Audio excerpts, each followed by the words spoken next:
The Dallas Cowboys come rolling into Baltimore. A sellout crowd here at M&T Bank Stadium. And waiting on them, the 4-1 Baltimore Ravens. The Cowboys at 2-2. Baltimore winners of 4-5 set to go here today.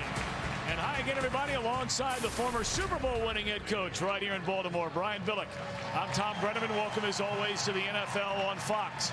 Make no mistake about it. This is a big one for the Cowboys. Collectively, they're trying to bounce back, Brian, from the loss against Chicago.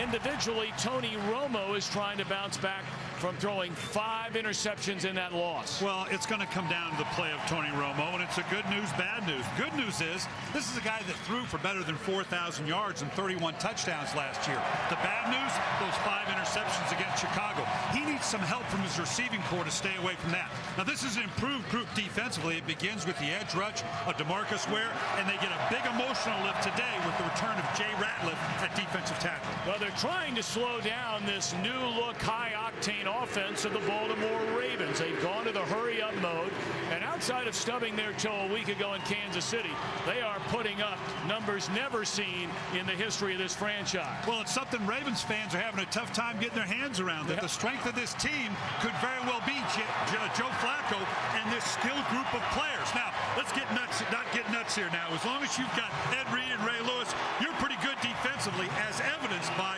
that 9-6 slugfest last week. This should be a good one. Cowboys come to town to battle Ray Lewis and the Ravens. You're watching the NFL on Fox.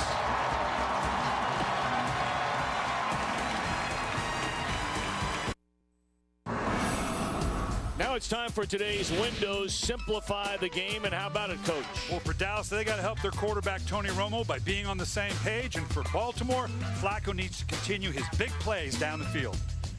All right, we're moments away from the kickoff from Baltimore. The Ravens and the Cowboys next on Fox.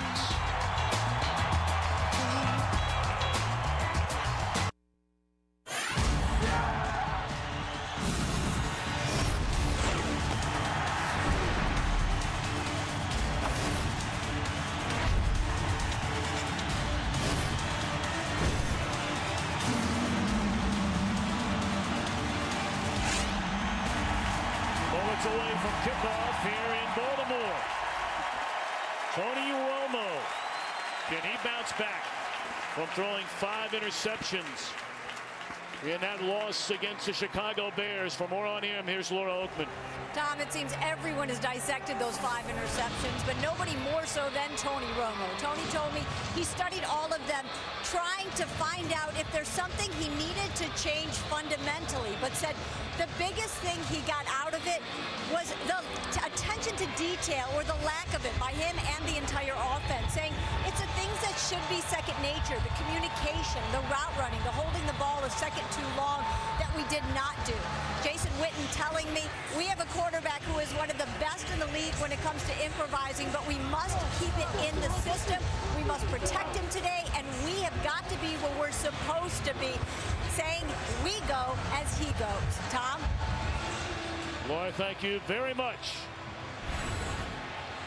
Head coach John Harbaugh, his daughter Allison, a big hug. Good luck, Daddy. Put on the headset, and here we go. Jason Garrett, beginning his second full year as Cowboys head coach, was the interim head coach midway through the 2010 season. That team started 1-7. Under Garrett, went 5-3. Dallas has won the toss, will defer to the second half. Jacoby Jones will watch that one sail off the upright.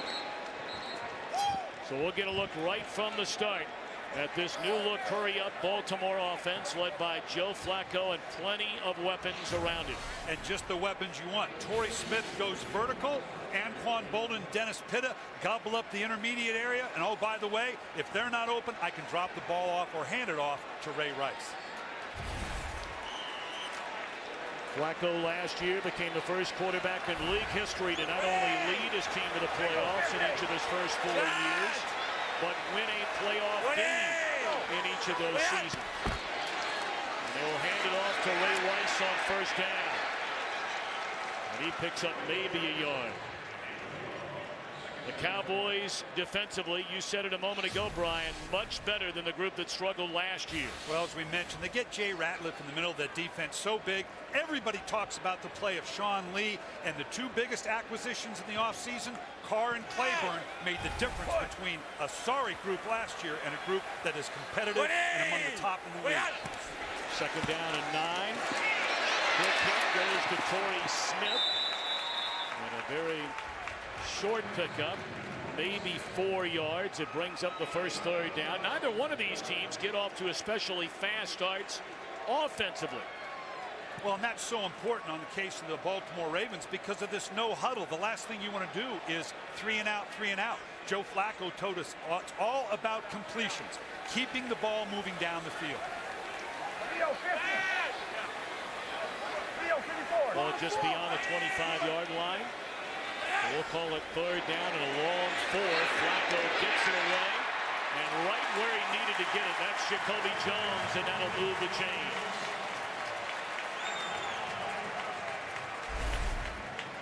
It's all about Joe Flacco's comfort in the pocket. This guy doesn't move around a lot. Here you can see a free runner with Sean Lee coming right down the pipe, and Joe Flacco still delivering the ball. These are the type of completions we're talking about. It keeps the chains moving, and it begins to wear out a defense. You don't have to run the ball to wear out a defense. You can do it in a passing game. They can do it both ways with Ray Rice.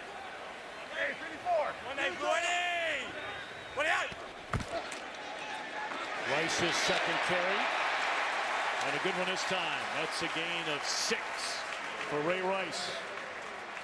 When they have Vontae Leach in the game, this is the big fullback right there. This guy is the hammer, as Cam Cameron told us. This is the guy that, unique to a team that typically goes no huddle like Baltimore does now, they can put that big fullback in there and be as physical as they want to be.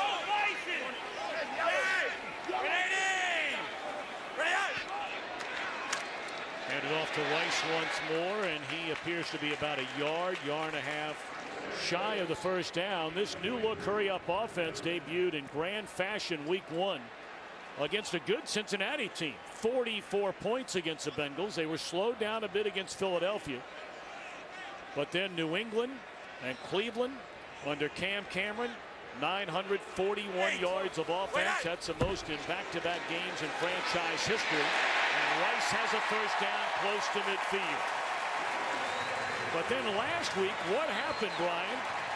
Without a touchdown, under 300 yards of offense in that 9-6 win against Kansas City. Let's give some credit to the Kansas City defense. Romeo Crennel doing a good job of just one priority. They were going to run the ball. Here you can see Ray Rice.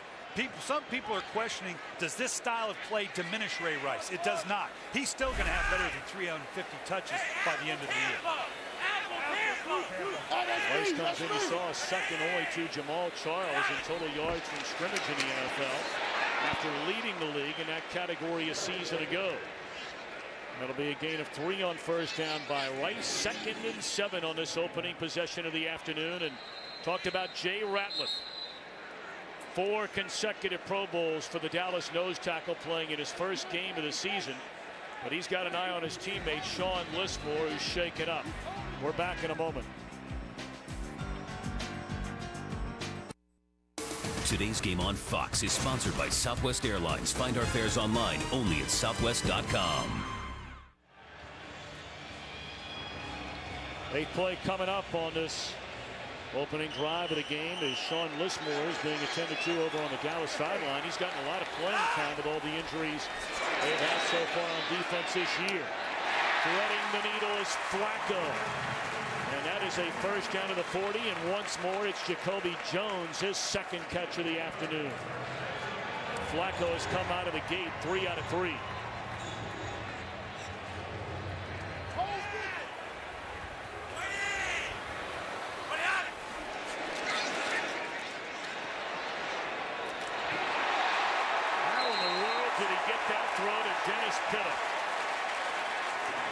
Great coverage by Bruce Carter on him. Great concentration by Pitta. He is such a big part of the resurgence of the Baltimore offense. That intermediate throw like this with him and Anquan Boldin is such a big part of the completions that we talked about.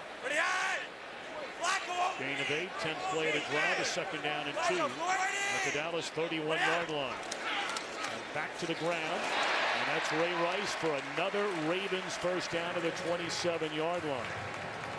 Now, we talked about Dallas last week, or their last game. They were without Ratliff, they were without Anthony Spencer, and they were without Kenyon Coleman.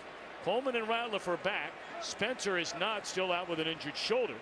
And a change on the Baltimore offensive front. They have brought back the veteran Bobby Williams, who is getting a start at left guard. They brought him as a free agent from the Bengals. And to have that veteran experience to fill in due to the injuries is huge for this offensive line. It's a young offensive line with a rookie at right tackle and Kalichi Osemele. Rice for a pickup of 2. It brings up second down and 8. Tom, already better than 5 minutes shoot up on this drive. Yeah, Tom, here's the unique thing about the Baltimore Ravens. They're a spread out, no huddle offense. But when they want to be physical, as they are right now, they've put Vontae Leach in the game. This is a team that's expansive, no huddle, throw the ball down the field. But when they want to get physical and go one-on-one, they've got the hammer and Vontae Leach. That's a unique combination in today's game where you have to almost choose between being wide open or being physical. They can be both. Flacco all day to throw, and that's Bernard Pierce out of the backfield. And he's run out of bounds right at the 20. It'll bring up third down and 2, and next to 0 pass rush so far by the Dallas Cowboys.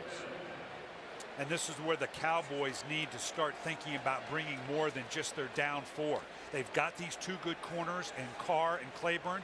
That should give you license now to bring that 5th and 6th guy to try to put pressure on Joe Flacco, a guy who tends to stay in the pocket and you can't allow to be comfortable there.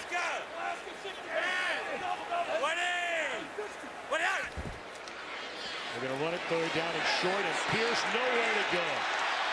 What a play made by Alex Albright. The ball will be spotted just inside the 20, but still about a yard and a half short. Albright, a backup, making a big play. A whole bunch of folks, Dallas selling out to stop the run. They guessed right here by creating that edge and forcing Pierce back into the body of the defense. So if you're the Dallas defense, you feel pretty good about this. A lot of time off the clock, a lot of yards for the Ravens, but you hold them to a field goal try. Justin Tucker, 38 yards out in this his rookie year, has hit on 11 of 12. And that one is good. 3 points on the Ravens opening drive. Romo and the Cowboys get it when we come back.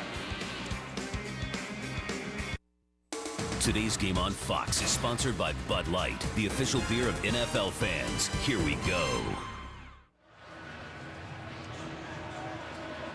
Ray Rice and the Ravens on their opening possession go 60 yards, 14 plays, chew up better than 7 minutes. Flacco perfect on the drive, but on a 3rd and 1, they could not cash in, forcing the field goal try, and it's good. Well, you'll take the 3. Like we said, they've had a tough time scoring on their opening possession, so you'll take the 3, but Dallas has got to feel good about it. The ball hammered through the back of the end zone by Tucker. Tony Romo trying to get it turned around from his last start, a loss. He threw 5 interceptions. What's in store for Romo today? Today's game on Fox is sponsored by Ram Trucks. Guts, glory, Ram. By Pizza Hut. Make it great. And by Lowe's. Lowe's. Never stop improving. That's how Brian Billick got to the game here today. The USS Constellation. That's my little yacht. Came up from Annapolis on that little bit of a USS Constellation. Great sight. First down give to DeMarco Murray. And you got to believe we'll get a heavy dose of him here today. They've really not given him a chance to run it a great deal since a great season opener he had against the Giants. Well, not only DeMarco Murray, but obviously with Dez Bryant and Miles Austin, Jason Witten, they've got to help Tony Romo stay away from the turnovers that we've talked a great deal about. Gain of 5 on first down.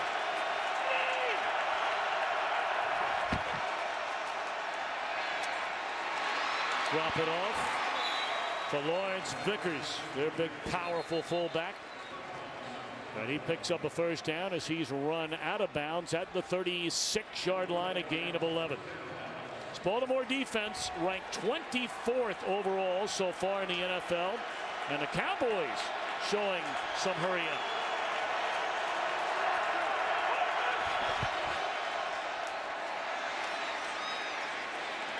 Gain of 4 on a first down carry by DeMarco Murray. Tom, don't worry about that 24th ranking. This is still a pretty good defense by the Baltimore Ravens. Inside with Haloti Ngata and Maki Kimawatu. It's awful tough running inside, and the play of corners Webb and Williams to go along, of course, with Ed Reed has been the reason why people have not generated a lot of big plays.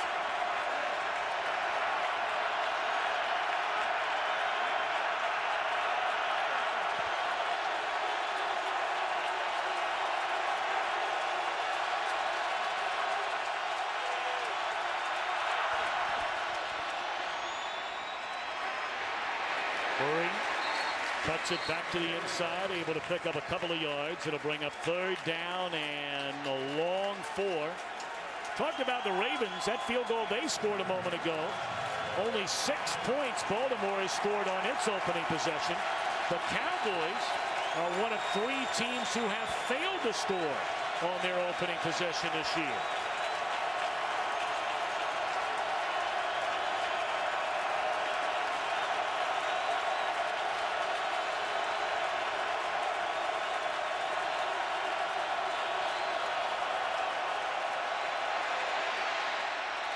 Dez Bryant for a first down to the Baltimore 45. Bryant coming off a Jekyll and Hyde night against Chicago 2 weeks ago. 3 drops, caught 8. Great job of picking up the pressure, and watch the hesitation by Romo. He pulls it back in, buying just that extra bit of time to get the ball to the big Dez Bryant. Well, you saw Bryant just throw Jimmy Smith out of his way. Bryant, the enormously talented, oftentimes troubled receiver of the Cowboys.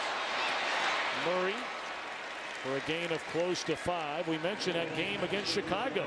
You know, many felt like he was in part responsible for the interception that went for a touchdown by Charles Tillman. He had a career-high 105 receiving yards, but he had 3 drops in the game as well. And in fairness, we're not apologizing for Tony Romo, but when you go back and look at the interceptions, he's been betrayed by his receiving corps, and that's got to be a big part of what they stay away from today with this Raven group that feeds off of turnovers.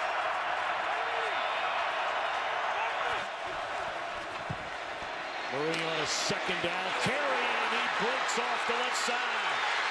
DeMarco Murray dragged down all the way inside the 10-yard line.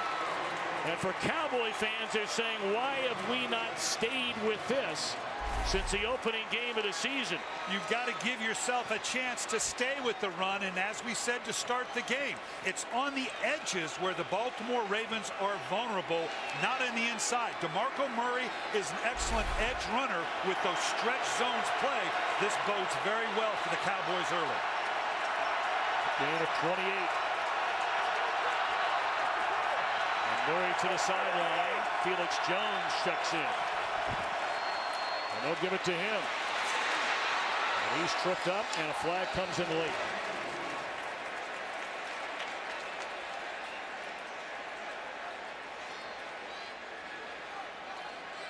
Holding, offense number 68. 10-yard penalty. Still first down. That's the right tackle, Doug Free. They're trying to rebuild this offensive line from that group that was together for so many, many years. They flip-flopped the tackles this year, Free and Smith. Well, you're exactly right, Tom. It's a group that, you know, for years it was Leonard Davis and Mark Colombo and Andre Garrard. They got smaller as they made the transition and just got blown over. This is a big offensive line, but it's one that's still coming together to learn how to play together. They've got Phil Costa back for the first time at center after he left the opening game of the season, the opening series of the season.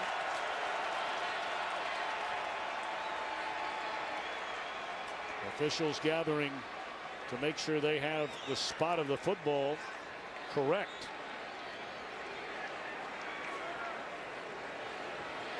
This Mike Carey, our referee today.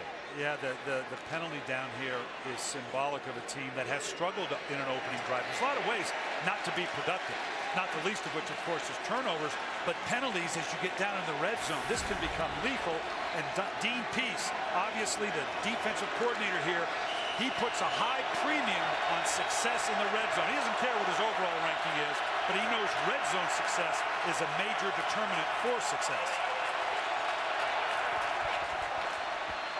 Felix Jones, he'll gobble up all that yards. And he is run out of bounds at the 1-yard line.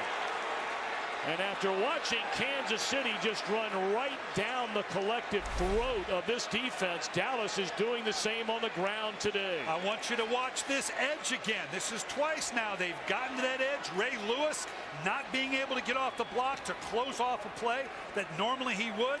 Tries to drop his shoulder. You got to stick the ball out there, son. Oh, boy, this one's going to be looked at. Someone's going to throw a flag here because that looked like a touchdown. Of course, it was a non-scoring play, so this is not going to come from above, and now Jason Garrett gets the red flag out there. Shows off that right arm. Yes, he does. 5 years in the league as a quarterback, got that thing darn near out to the hash.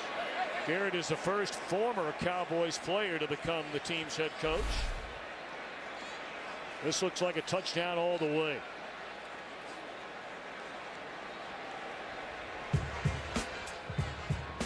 I got a feeling we're coming down to a verdict that says touchdown Cowboys. The ruling on the field is the ball was short of the touchdown. This looks like a touchdown here. He is inbounds. Now he's going to reach the ball out over and break the plane right there over the pylon, or inside the pylon, I should say. Well, that's a touchdown, folks. Doesn't matter where the back lands as long as the ball crosses the plane in the play of field inside the pylon. Should be noted that Jason Garrett is 1-1, 1-4-1 in challenges, trying to make it 2 out of 2 right now. After review, the runner remained inbounds for a score. So it is a touchdown for the Cowboys, who, for what it's worth, all time in a short time where you're able to challenge a play, no team has successfully challenged plays more than the Dallas Cowboys. Means they got good people up in the booth. You know, I got guys that either went snowblind or just wanted to make me look bad, because I think my challenge record is well under 500. So now the point after for Dan Bailey. Cowboys scoring on their opening drive for the first time all year long. Boy, they did it on the ground. 61 rushing yards. And Jason Garrett fist pumping the score.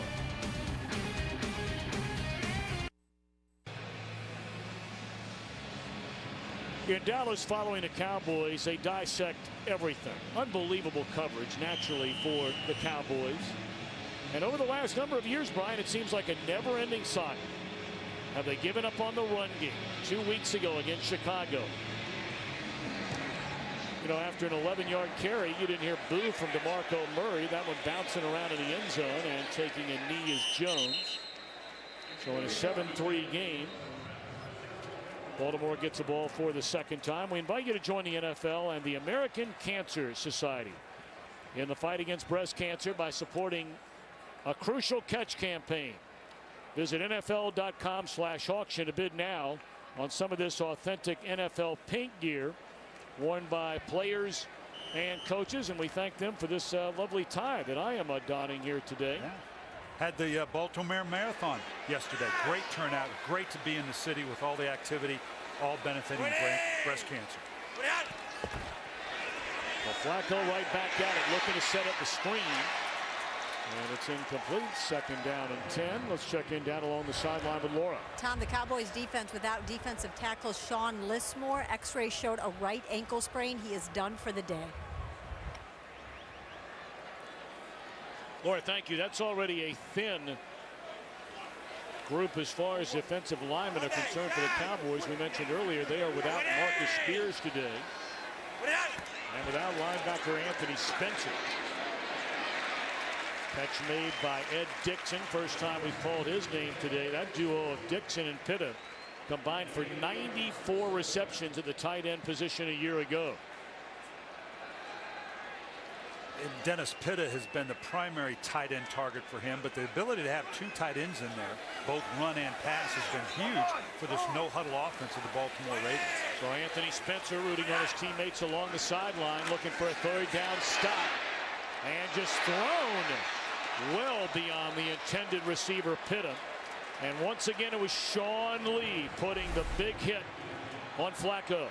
Yeah, coming off the edge here, this is a big part of it. You can see he gets pressure right through Ray Rice, and Joe Flacco barely able to get the ball off.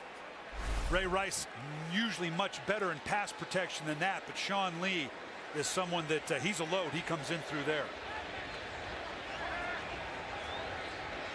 Yeah, you don't want to go without your gunner over here. Late substitution by Baltimore. Sam Cook to punt it, standing at his own 15. Dez Bryant returned 2 punts for touchdowns his rookie year. And very quiet so far this year. Fair catch at the 20. Ray Lewis and the Ravens defense run over on that opening possession.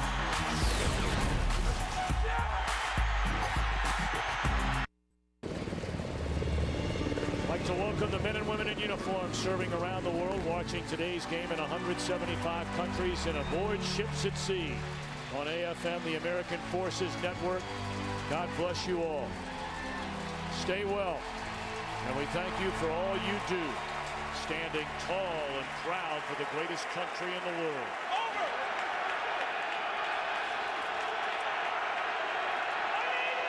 7-3 Dallas. Getting the football, and Romo looking down the field for Bryant. Defender fell down, and the catch is made. It is a first down up to the 37-yard line.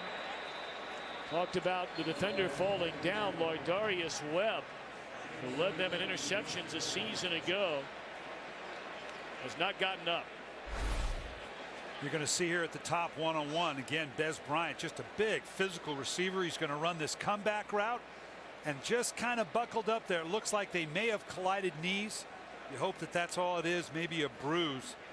This secondary of the Baltimore Ravens, some people question coming into the season, but they've really turned into what some people think may be the best secondary in the National Football League. Well, it was Lardarius Webb who said before the season ever began, he said, we will have the best secondary in the NFL before all is said and done.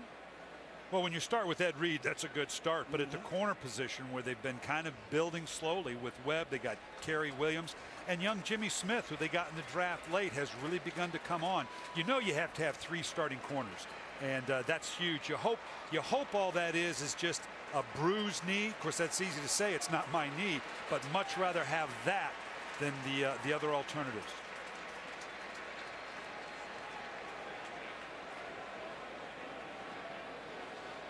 Certainly we wish Webb well. We're going to get him to the sideline, and I would imagine quickly to the Ravens locker room. So a gain of 18. Romo is 4 of 4 to begin the afternoon. Jimmy Smith, #1 pick a year ago, replaces Webb and bouncing it to the outside. Boy, this is one tough, strong runner in DeMarco Murray. Again, we see a run that gets to the edge of the defense. Everybody's hard inside, and right here, look at the edge that they've created. Now they get a little seepage with Ray Lewis in through here, but it's that edge rushing that so far has been a bit of an Achilles heel for the Baltimore Ravens.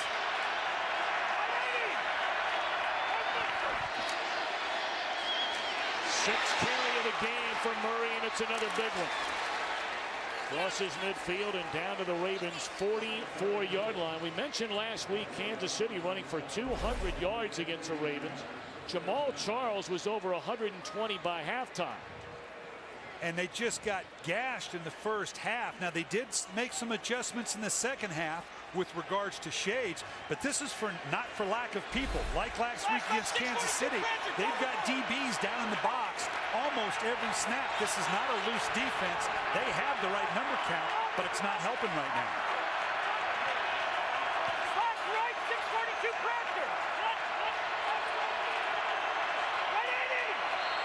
Play clock down to 1. They just do, or did they get it off? Perhaps a timeout called. Timeout. Dallas, their first. And Romo saying why? He got the play off, it looked like, before the play clock ran out. But the bottom line is the Dallas Cowboys have rushed for 79 yards here in the opening quarter. And the tight end's always a big part of the running offense. This is a big offensive line, but they're securing the edges with the tight end, both in protection and also in the run, that helps you get to these edges. This has got to be a concern for the Baltimore Ravens right now, because Dallas has picked up where Kansas City left off at the end of the game, all but in a 9-6 loss. Felix Jones getting his first rushing touchdown today since September of last year. You may remember we had the Cowboys in that unbelievable overtime win in San Francisco, and that's when Jones injured his shoulder. And you see the numbers already. The Baltimore defense giving up 120 rushing yards per game. First and 10, 48 seconds to go in the opening quarter.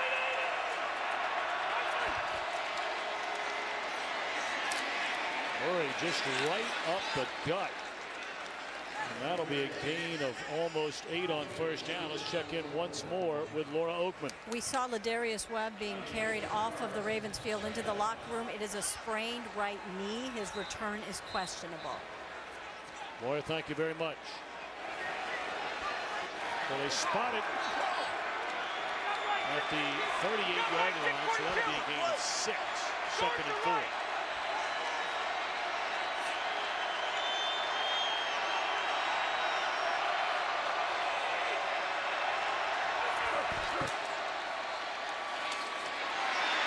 Murray cuts it back to the inside. He knew that's where the first down marker was. What a big quarter for DeMarco Murray. 72 rushing yards. Cowboys lead 7-3.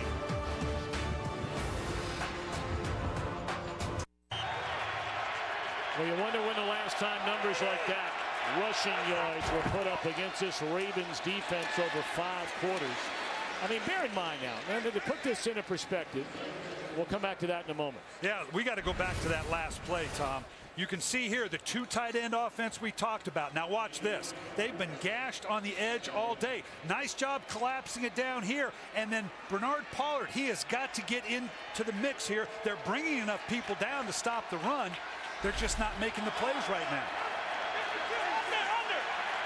Second down and 6 after the run by Murray. And if it ain't broke, don't fix it.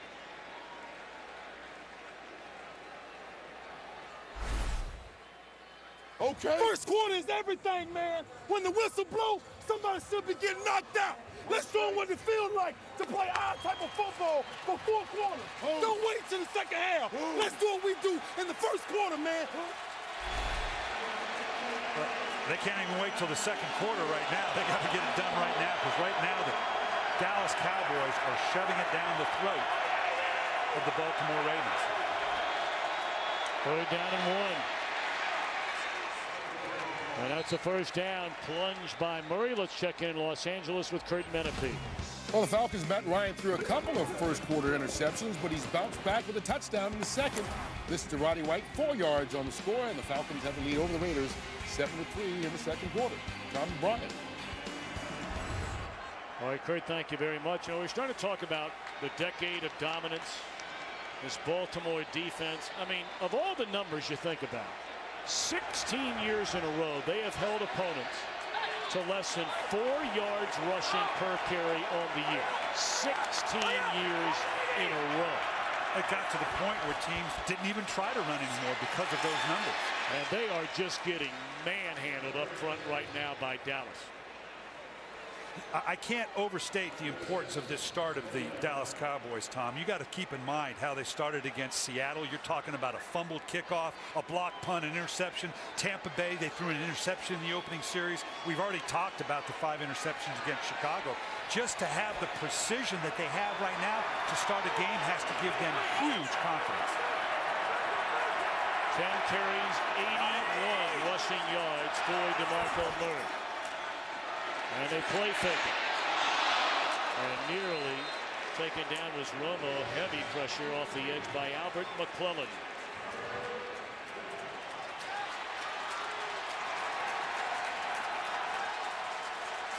That brings up a 3rd down and 4. This is where Tony Romo needs to be careful. This is why a quarterback gets paid the big bucks. You want to get the first down, you want the touchdown, but you want to maintain the points as well. You've got to be very prudent in the red zone.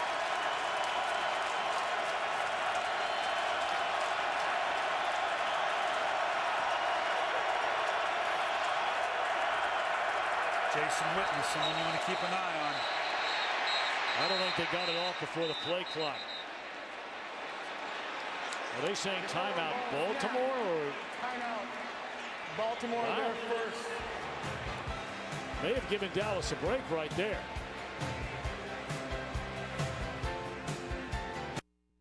Today's game on Fox is sponsored by Cadillac, the standard of the world.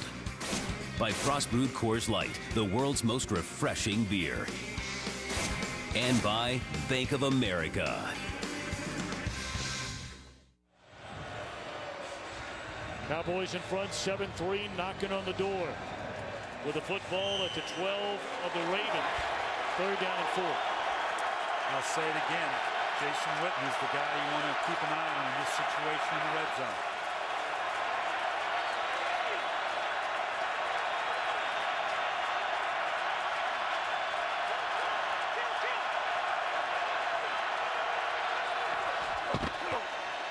Well, they spread him out. And the handoff gets him a 1st down, but there is a penalty flag on the play. You had a sense when Dallas spread everybody way out that they were going to hand it off. You may have a forward motion here by the receiver.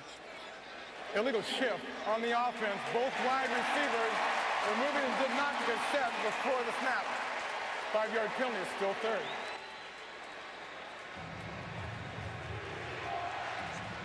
Nada limping to the sideline. 3-time Pro Bowler. Been bothered by hamstring going all the way back to training camp. The DP said, I don't care where my defense is ranked. There's 3 areas I want to be good at. Obviously, points allowed, red zone percentage, giving up the touchdown in the red zone. They're currently 7th, and of course, 3rd downs. He says these are the only 3 stats I care about. He is their 3rd defensive coordinator in the last 3 years. The 4th in the last 5 years. So 3rd and 4 becomes 3rd and 9.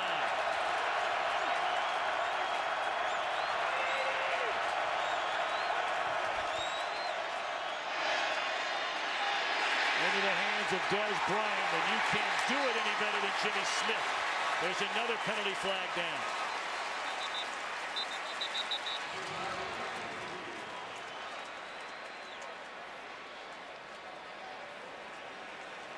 And Bernard Pollard pointing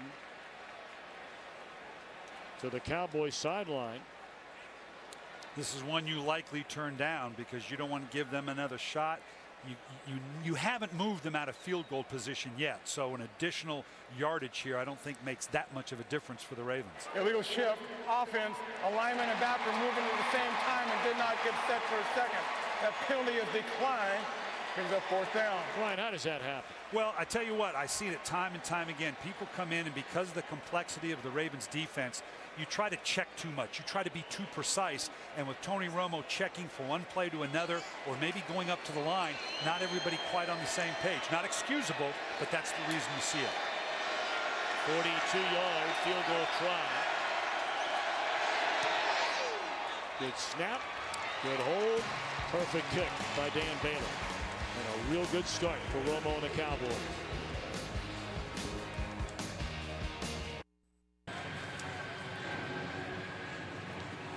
Jason Witten, obviously a big part of their ability to run the ball. Hasn't shown yet in the passing game, but Tony Romo loves the pace of what's happening for the Cowboys right now. All the running is going to lead to a big play, and that Ravens defense trying to figure out how are they getting to the edge of the defense. 111 rushing yards. A little more than a quarter so far for the Cowboys. Let's go back and look at these penalties that we're talking about. Here you can see Tony Romo. He is killing the play. He's obviously called 2 plays in the huddle. He's telling him, no, I'm changing to a run, because that's what the play was. And now you've got to reshift yourself. Both people moving in to account for a running play, and they never get set. You have 2 people moving at once.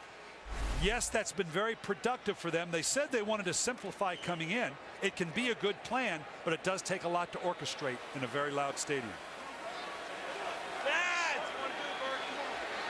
Last possession for the Ravens, it was 3 and out. Their opening possession, they went down the field, had to settle for a field goal from Justin Tucker. And now into the mix of Ray Rice. And that's a first down carry all the way up to the 32-yard line. Same type of thing here. Let it run, and we're going to see the defense get collapsed right there, seal, and then getting up and through here. The same type of run that Dallas has been beating the Baltimore Raven defense on, working those edges with a back like Ray Rice.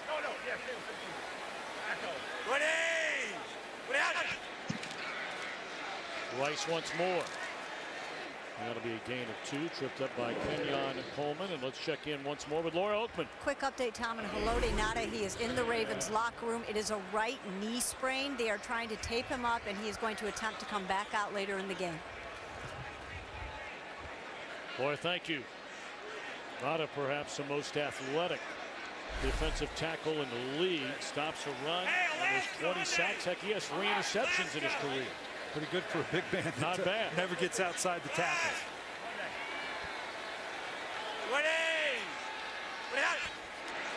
Second down and 8. Flacco into traffic and nearly intercepted by Mike Jenkins. He had an eye on Torrey Smith. You just can't cover it any better than this. Once they get past 5 yards, you got to cover with your legs and be in position to make a play. Now there's no call there. If the fans are booing, had that been the other way, with Dallas on offense and the Ravens on defense, they'd have not liked it there either. So that's a good coverage by Jenkins. Jenkins has lost his starting job. He was a Pro Bowler just 2 years ago. And Flacco to a wide open, lost in all the traffic. Ray Rice to the 20. Run out of bounds. First down, Rice and the Ravens. This is just what kills you in the passing game. Watch Ray Rice. He's going to help a little bit here. Just chip on the back. Flacco looking downfield. Not there. I'm looking deep for a touchdown. Intermediate, no. I'll just drop it off for a few yards to Ray Rice. And oh, by the way, he darn near takes it to the house. It's 43 yards on the reception by Rice. He'll get some water, catches breath. Bernard Pierce checks in. A touchdown to tie for the Ravens. Play clock ran out. Offense, 5-yard penalty is still first. Well, the same thing happened to Joe Flacco that happened to Tony Romo. He was, based on what he saw defensively, he was trying to check to another play. They got Vontae Leach in, which indicates they tend to probably want to get downhill. He was either trying to check to a run or change from one to the other. Wasn't aware of the clock, and you don't expect that at home. There's such a no huddle based offense. It's odd for them to be caught with delay of game.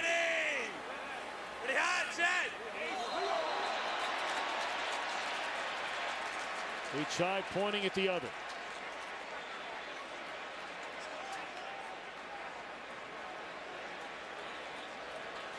Neutral zone infraction. Defense number 97 jumped into the neutral zone, causing immediate reaction by an opponent.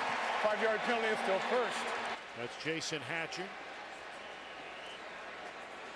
Mike Carey doing an excellent job of recognizing being in a neutral zone, brought the action of the tackle. Well, DeMarcus Ware stands and watches on his first down, and back to 1st and 10. And this is Pierce, who slips through the left side. And he's inside the 10, down to the 7-yard line, and Vontae Leach again leading the way. Once again, let's talk about the hammer, Vontae Leach. Few teams can get into the eye and be as physical. Nice job of opening a hole for Pierce. This is the physicality I'm talking about, that the Baltimore Ravens can go out of their no huddle, spread it out offense, and just play smash ball with you if they want. Rice back in, and the carry inside the 5 takes him down close to the 1-yard line.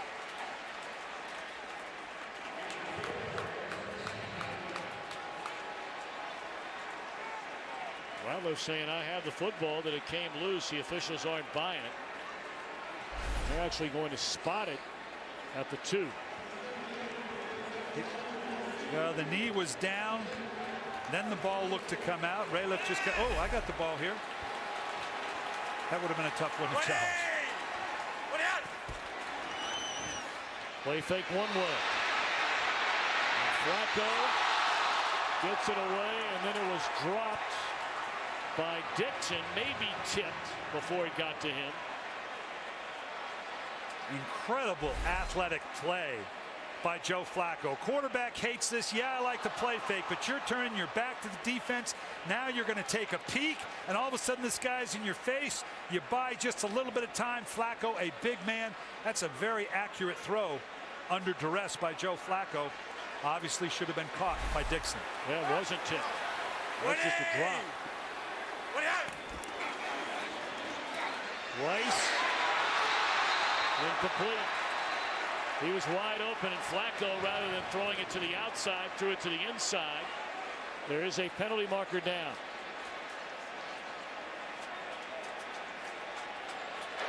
Illegal hands to the face. Defense, number 99. After this is the goal, automatic. First down. That's a big-time break right there for Baltimore. That was, I think it happened in here where he gets jammed as he goes to release. And now all of a sudden he grabbed him. That's just defensive holding. Always tough for a quarterback right there. He holds him as he leaves. You got a big defensive lineman trying to keep up with the tight end. That's a bad mismatch. Rice, still no signal, and now it's a touchdown.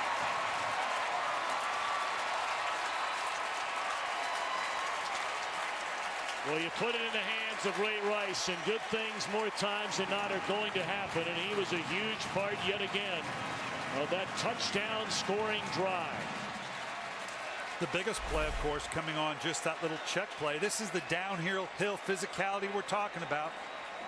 You know, here in Baltimore, they keep worrying that this no huddle means a diminished Ray Rice, but it doesn't. Last couple years, 2011, he had 367 touches. 2010, the year before, 370. He's on pace for that the same way. It's just a little bit more in the passing game. I don't care how he gets it in his hands, as long as he gets it.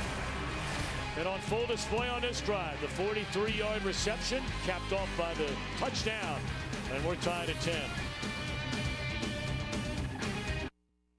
Today's game on Fox is sponsored by Cadillac, the standard of the world. Ray Rice, 5 touches of the 8 plays on that 80-yard scoring drive. All but 17 of those yards thanks to him. Maybe the best all-around back in the league between running and his ability to catch the ball out of the backfield. Of course, Adrian Peterson having a monster year coming back from injury as well, but I don't know, Ray Rice gives you so many different levels that he can hurt you with. Much like LaShawn McCoy. Absolutely. Well, of course, the Fox doubleheader on football, and then coming up after America's Game of the Week, Foxtoberfest continues. It's game 1 of the National League Championship Series. The defending World Series champion Cardinals take on Buster Posey and the Giants. That's following football tonight on Fox.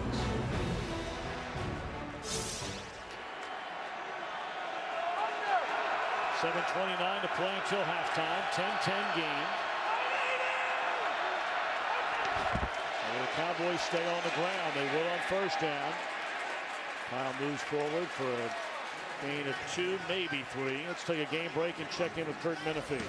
Well, after the Jets defense picked off Andrew Luck, the Jets offense turned it into points. Sean Green, 10-yard run for the touchdown. It's 14-3, just past midway point in the second quarter. Tom and Brian. Of course, we had those Colts last week, that unbelievable second half to come back and beat Green Bay. Here for Dallas, Two rock-solid possessions to start this Sunday afternoon on enemy turf. And Romo to throw it. Short drop. And the catch is made. First time we've called the name of Miles Austin.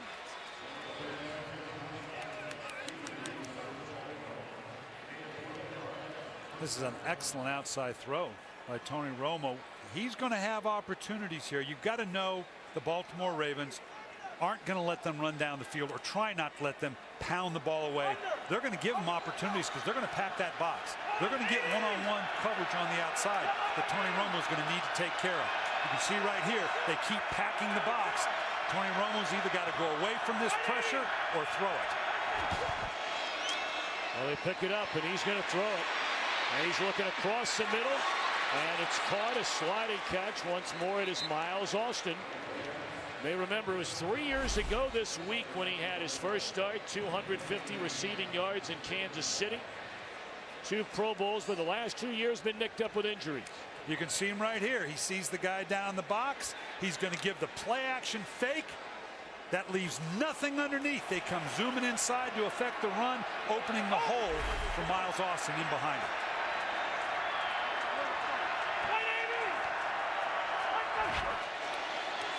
After a couple of pass plays, they go back to the ground game. It's been unbelievably successful here in the opening half. And Murray is already closing in on a 100-yard rushing day. And that's what this chess game is becoming about now, Tom. They ran the ball well. Now they've thrown it a couple times. Defensive coordinator Dean Peace on every play has to decide, do I think it's run or do I think it's pass? Because we have to sell out either one. There's no guessing in between.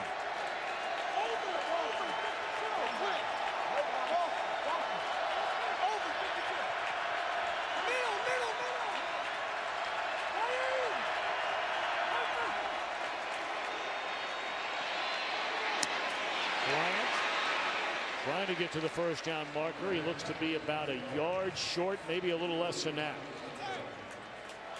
He's going one-on-one on the outside with Kerry Williams, and the size of Dez Bryant is making a difference here. Right here, Tony Romo told us he needs to look off guys like Ed Reed and Ray Lewis, then comes back because he knows he's got the one-on-one matchup that he likes on the left side with Bryant. But he's got to account for Ray Lewis and Ed Reed on every snap.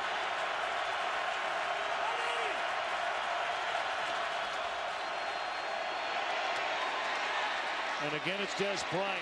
And this time he has the first down to the 35-yard line. That's a safe throw on a 3rd down and a yard.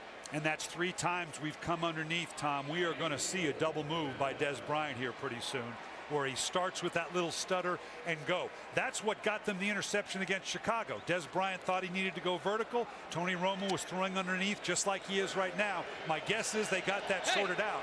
We're going to see a double move and a shot to Dez Bryant down the field here fairly soon. Back to the ground game and back to DeMarco Murray, who just runs right over Bernard Pollard. And there aren't many guys in this league that can say that. Pollard among the most punishing hitters in the NFL. Look at the pad level of Murray here. You love this guy as a play caller. Now Pollard, now this guy, like you said, he's as physical as any guy down the box as you're going to get. But you get positive yards with DeMarco Murray as a play caller. Hey, maybe I don't gash you big times, but I stay out of those 2nd and 12, 2nd and 13s. I don't care if it's just 3 yards, 3.5 yards. I'm getting positive yards every time. They play this drive.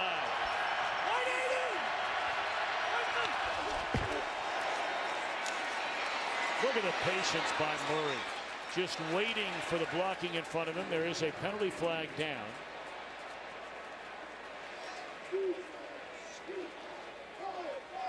Holding, offense number 77. 10-yard penalty, is still 2nd down. Here on the left side here, you're going to see it. Tyron Smith, the patience of Murray. That's what held up, and you can see here, I don't know, I tell you what, yeah, that last little pull right there. Really didn't need that. Got up to that 2nd level, and right here against Terrence Cody, he had him, and then that last little bit, he was actually past him. I don't know that Smith needed to hang on to the end there, cost him. That would have been a significant pickup. But instead of penalty, makes it a 2nd down and 15 at the Baltimore 40. They need to run it again here because the Baltimore Ravens are showing a passive coverage.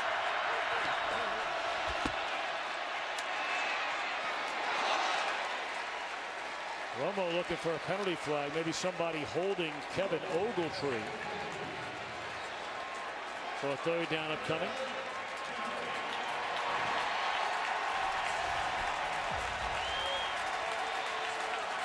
Big thing here is no interceptions. DeMarco Murray, we've already talked about what a great start he's gotten off to. Pretty soon the outside receivers, Miles Austin, Dez Bryant, they need to start to show up because the Ravens are going to increasingly try to stuff this run. But not here on 3rd and 15. And Romo has not been good on 3rd down so far this year, among the worst quarterbacks in the league.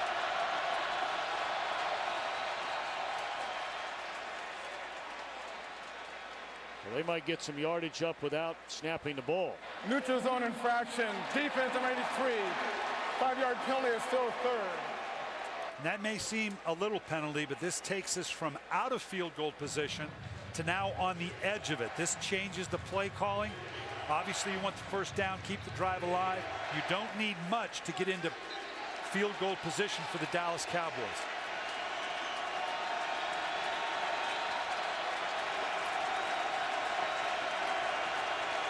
Third down and 10.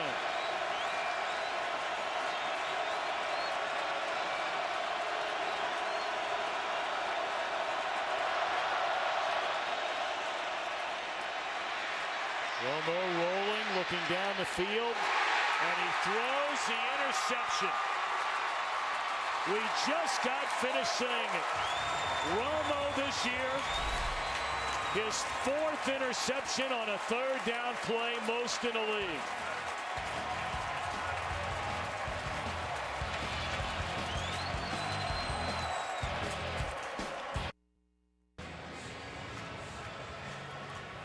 Well, this is symbolic of Tony Romo trying to explain to the receivers where he's expecting them. Tony Romo's so good at making plays outside the design of the offense, but sometimes it comes back and bites him. I can't put this one on the receiver necessarily. Ogletree just couldn't quite get to it, and now it looks like an overthrow for the interception.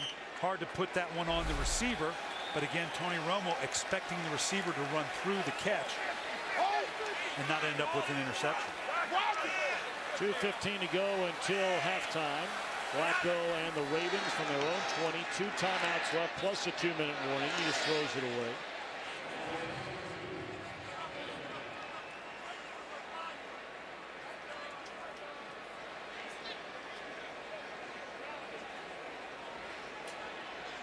Got Anquan Boldin. We talk about the impact he has in the intermediate areas, has not been a factor yet. We really haven't seen him take those shots down the field. Big play coming to Ray Rice with a dump off underneath.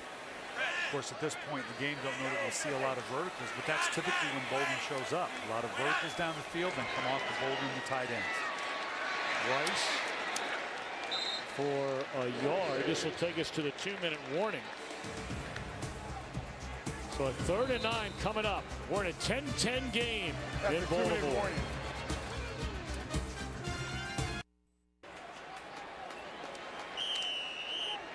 Kevin Ogletree trying to figure out, is there something I did wrong? Is there something I could have done better to help my quarterback, Tony Romo? Big play for the Ravens. They don't convert on this. They're going to have to punt the ball back to the Cowboys, who have 2 timeouts left. And a lot of this going on so far. Wow. Ball start, offense number 81. 5-yard penalty, it's still 3rd down. And that's Anquan Boldin.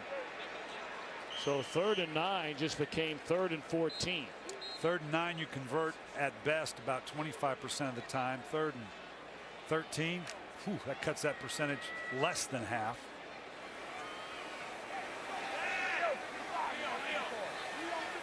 So you need to get out to the 30-yard line to keep this drive alive, but the Cowboys get it back. And they pick it up and then some. The first catch of the game for Boldin. His 98th consecutive game with a reception. Watch the job here on the right. Bale Semele, the rookie, against Ware. Nice job holding out just enough. Jacoby Jones clears it out. We just said Anquan Boldin hasn't shown up. The vertical threat clears it out. Anquan Boldin shows up on a big third down.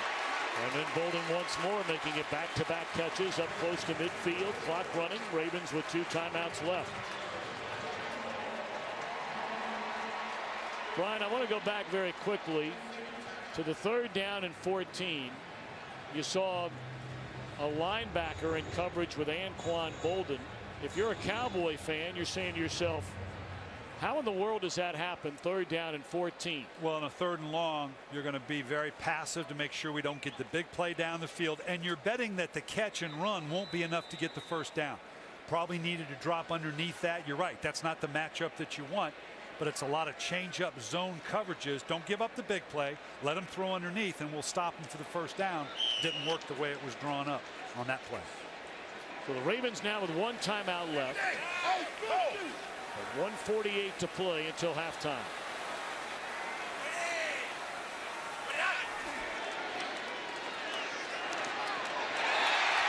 Smith to the 30. No, it's Boldin for the 3rd time on this drive. So without a catch the entire 1st half, now 3 alone. Well, all of a sudden the experience and the physicality, the sure hands of Anquan Boldin starting to show up. What was a desperate 3rd and 15, now all of a sudden Baltimore in scoring position. And it is a catch made by Pitta. So prior to that, Boldin had gone gain of 20, gain of 15, gain of 20. And now well within field goal range as a flag is down. I think the offensive line of the Baltimore Ravens moved. False start. Offense number 73. 5-yard penalty is still 2nd down. There will not be a 10-second runoff as we are outside 1 minute play. Marshall Yanda. That was more than Marshall Yanda. I think that whole interior moved around. This is one of the nice things for the Ravens. They're so heavy into the no-huddle offense. When you get in these critical 2-minute situations, they've got their whole offense available to them. It's not a separate entity. 2nd down and 7. And he gets it away in time, and the catch is made right at the marker. Once more, it's a tight end, Pitta. And it is a 1st down. Clock running under a minute. 10-10 tie. No pass rush into the end zone. Flag down. Catch is made by Smith. But is this offensive pass interference? That's Claiborne, who was beat on the coverage and is hurt in the end zone. And Smith already in celebration mode after eavesdropping. Well, that flag came out too early in the call for it to be offensive pass interference, which it looked like he may have pushed off on Claiborne. Well, there's 2 flags now. There's one at the 20 and there's one at the 7.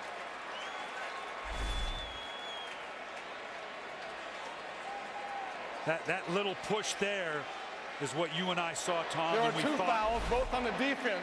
12 men on the field is declined.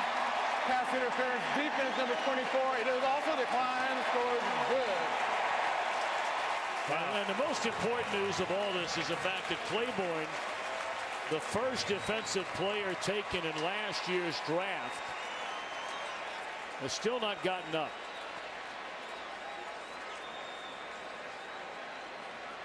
And while they tend to him, we check in back in Los Angeles with Kurt Menefee. Coming up on the Visa Halftime, we'll have highlights from a busy Week 6, including the Falcons looking to go to 6-0 as they host the Raiders. But it may not be that easy.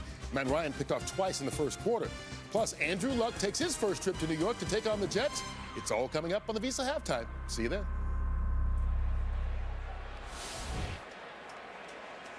So Smith, the touchdown reception, despite the fact that it looked like he was the one that may have gotten away with pass interference. Yeah, right here, this could be incidental contact, but I don't know that he actually pushed off as much as Claiborne just kind of crumpled there in the corner underneath him. It sure looked like he got away with the push. That's insult to injury to outnumber him 12-11 and get a penalty on top of it. Obviously, because they called a hold on Claiborne, that had to happen early in the play. We certainly didn't see it there at the end. Cowboys traded up 8 spots to get Claiborne, coming out of LSU, the Southeastern Conference Defensive Player of the Year. Missed the entire offseason after he underwent left wrist surgery, but has really started his professional career in a great way, and you hope he's all right. Point after. And the Ravens with a 17-10 lead with 41 ticks remaining until halftime, and we check in back in LA this time with our friend Patrick O'Neill. All right, Todd, thanks a lot. Colts at the Jets. Jets sharing after Tim Tebow kept the drive alive on a 4th and 11. Mark Sanchez, his 2nd touchdown of the day. This one to Jason Hill. Do the Colts have another comeback in them? Trailing 21-6. Tom and Brian, back to you.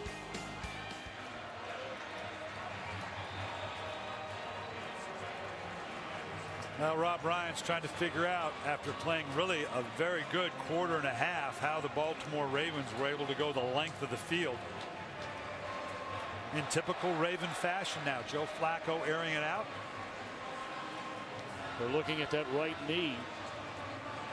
It appears of Morris Claiborne over on the sideline. Let's remember that these Ravens now, they're on pace. Right now they lead the league in explosive plays of 20 yards or more. They're on pace for 96 explosive plays. That would match the 2001 greatest show on turf to St. Louis Rams. Lawrence Vickers will bring it out to the 30-yard line.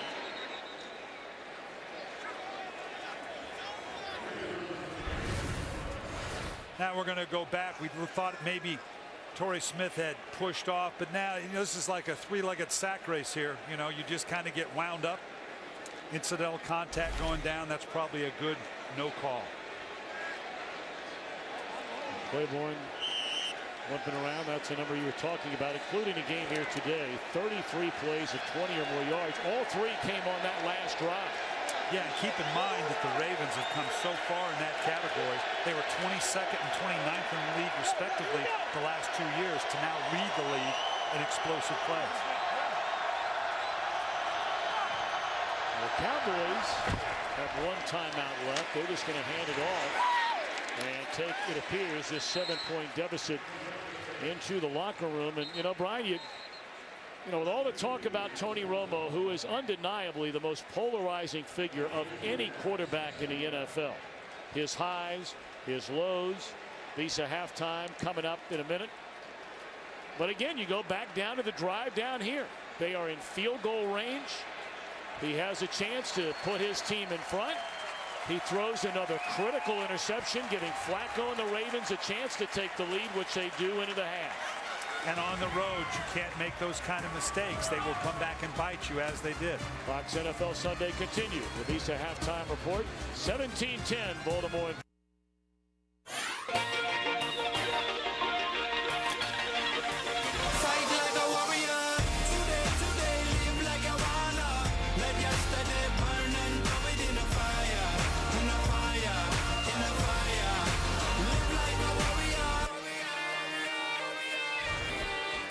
Been a very exciting first half, just about set to go for the beginning of the 3rd quarter. We invite you to follow your favorite team all season long. Just go to iTunes.com/NFL. 17-10, the home team in front, the Baltimore Ravens. Back with Brian Billick and Laura Oakman. I'm Tom Brenneman. Great to have you with us here for the NFL on Fox. And you look at the second half. Now, the Cowboys have had a tendency to get away from the run game. That clearly has been their strength so far here today. Do you expect them to stay running the football? They're going to get the first crack at it. Absolutely. It's a 1-score game. They're on the road. They got to feel good about that. They ran the ball so effectively in the first half. They're going to have to take some shots down the field, probably off of play action, because they are running it well, but they're not going to get away from this running game, not with the game only being a 7-point differential. What a big-time swing there, the final moments of the opening half, where the Cowboys looked like they were going to grab the lead, tied at 10. Romo, the interception. And then an 80-yard drive to the go-ahead score by Flacco and the Ravens. Let's check in downstairs with Laura. Tom, I talked to John Harbaugh, who said offensively the reason that rhythm was so successful was because of the completions. I asked him how much no-huddle, sugar huddle are we going to see in the second half. He said that is the goal. We're going to try to do that. Stopping the run defensively, we need to play better up front, not get blocked inside. Of course, Jason Garrett saying we are going to keep running the ball.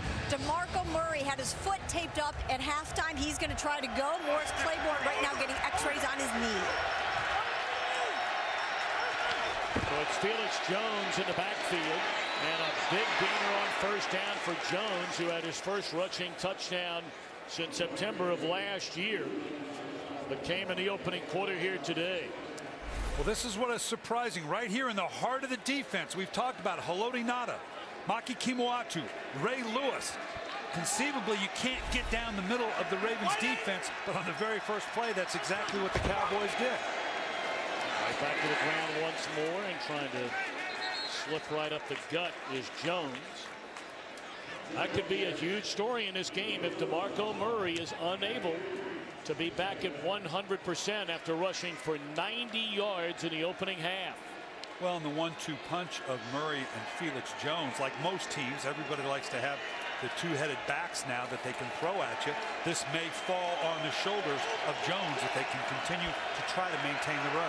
Well, he was their primary back, you may remember, as recently as just 2 years ago.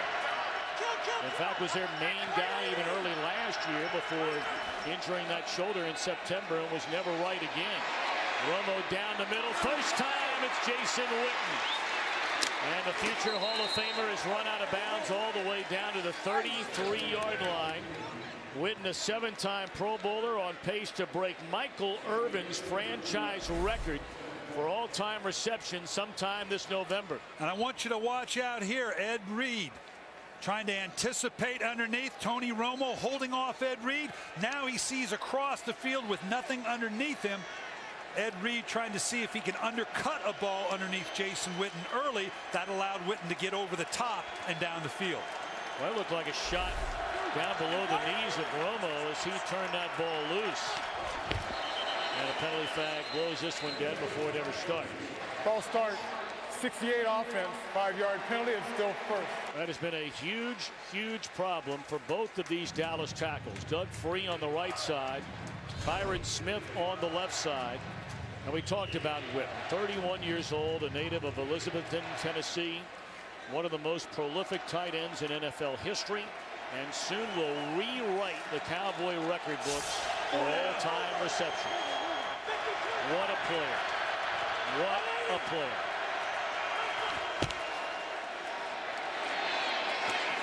Bryant to the 31-yard line. You know, you look at Witten, and the story is told during the preseason, had a lacerated spleen and did nothing for basically 3 weeks.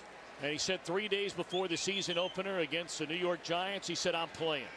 And what a huge emotional lift that was for the Cowboys. He has missed one game in his entire career. One. And that was a broken jaw back in 2003.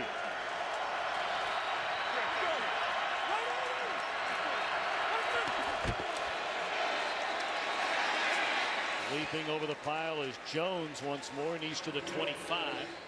That'll bring up a 3rd down and a long 3. Again, just straight downhill. You can see Ray Lewis here in the middle. The guard and the center come off. Ray Lewis in position to make the play, but can't come up and stuff it in the hole. Again, how surprising that they're able to get yardage down the middle of this defense. Terrell Suggs trying to get his troops cranked up. They expect him back soon, which in and of itself would be miraculous given the nature of his injury. Much needed on this Raven defense to add that pass rush that so far is missing from the Ravens' outside rushing game. They'll throw it. And the numbers are staggering for Romo this year. We brought it up earlier, and he might throw for 300 yards here in the second half, and they can talk about receivers not being on the same page. You can talk about anything you want to talk about. Romo this year has not thrown a touchdown on 3rd down and has the lowest quarterback rating, for whatever that means. And you and I, neither one of us are big fans about quarterback rating, but when you're dead last in the NFL on 3rd down, that's not a good thing. No, and obviously coming with the Dallas Cowboys, it's like playing shortstop for the Yankees. And, you're going to get scrutinized in a way that maybe other quarterbacks don't. But the numbers don't lie. Field goal is good from 43 yards out. So a score to make it 17-13. Today's game on Fox is sponsored by Southwest Airlines. Find our fares online only at southwest.com. By Bud Light, the official beer of NFL fans. Here we go.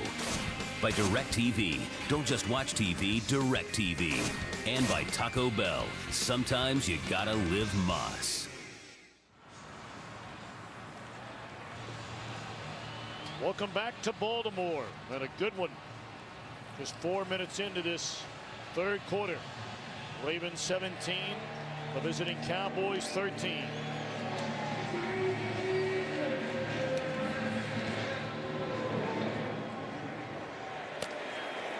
Jones going to bring it out deep from his own end zone, and look out! Jacoby Jones will take it the distance, 108 yards.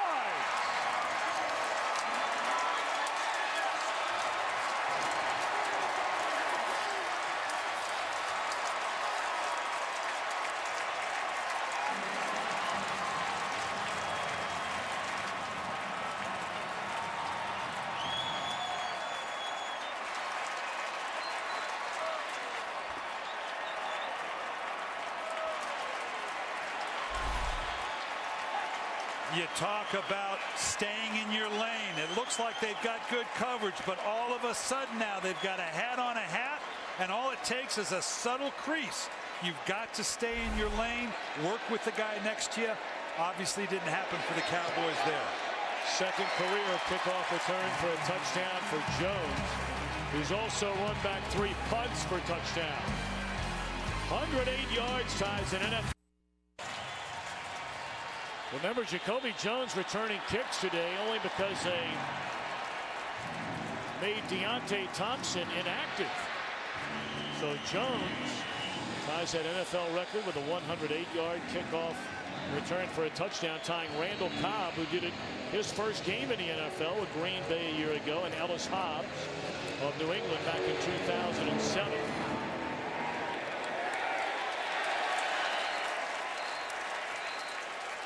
Tom, we got to go back to this. I want you to watch right here. Alex Albright, as he now comes down, you've got the right lane. Stop right there. They filled. You need to keep your lane, proper lane integrity. He gets blocked inside. That's all you need is that subtle lane.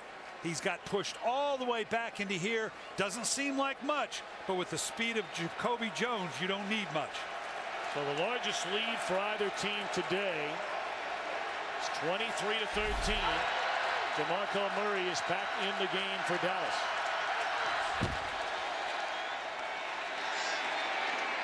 And the first down carry, next 3.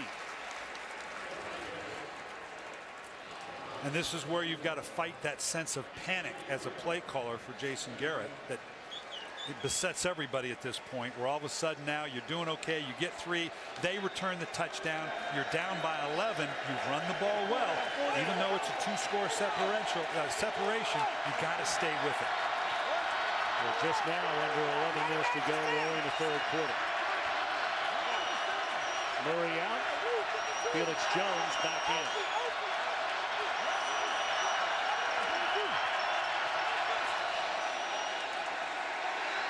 Romo down the middle.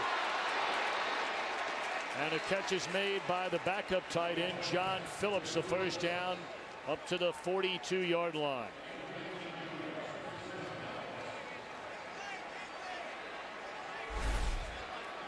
Just down the middle in a 2-deep zone, the linebackers step up. All you have to do is keep it in front of the safety, Ed Reed. They've had a lot of 2 tight ends in today to set up the run. It's always good to get those passes off to continue with it.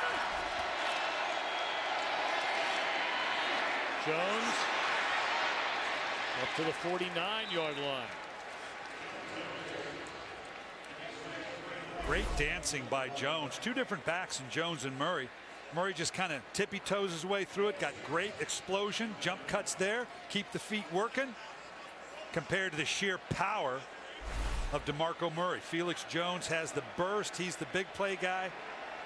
DeMarco Murray, the hammer. 8 rushes, 57 yards for Jones.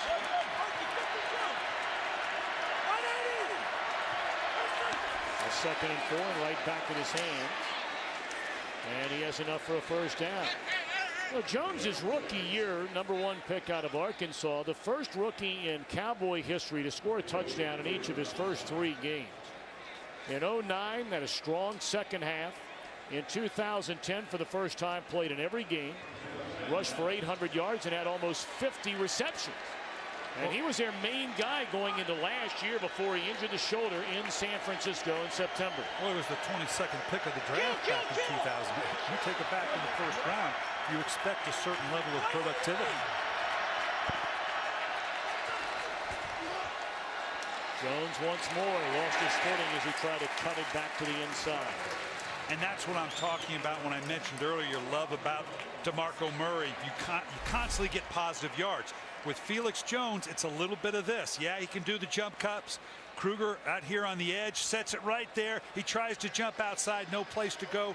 You do end up with a few more 2nd and 11s and 2nd and 12s with a Felix Jones than you do a DeMarco Murray. Murray and Jones standing on the sideline, and Philip Tanner checks into the backfield.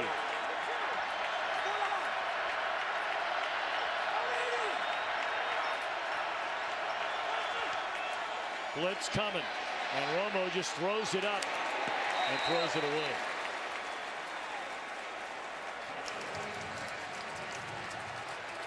That's just a function of a well-timed pressure on the inside. Just going to blow in through the gaps and through here. You end up with kind of a free rusher on the outside. He actually could have stood a little firmer in the pocket, but with all that heat coming up the middle, felt like he had to flush.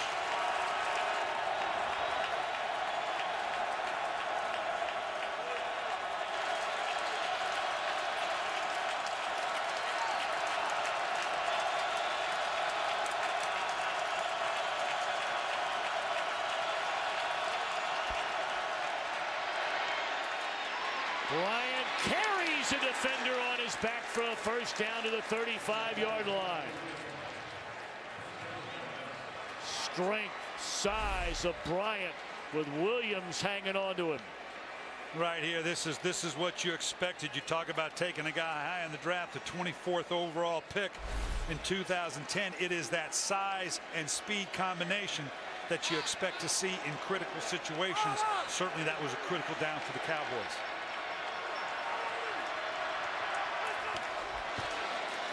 Jones back in, and back with the ball in his right arm, and he carries close to the 30-yard line. That'll be a gain of 4, maybe 5 on first down. Felix Jones came into this game with 3 carries the entire year for 13 yards. He's carried it 10 times today, making 11 now for 65 yards.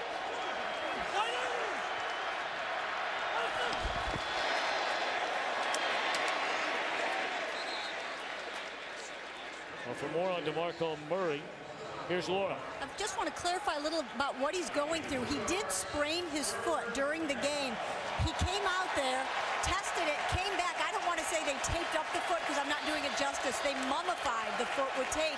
Right now his status is as he can go. He keeps trying to test it out, seeing what he's comfortable with that sprained foot. Thank you, Laura. 3rd down and 2.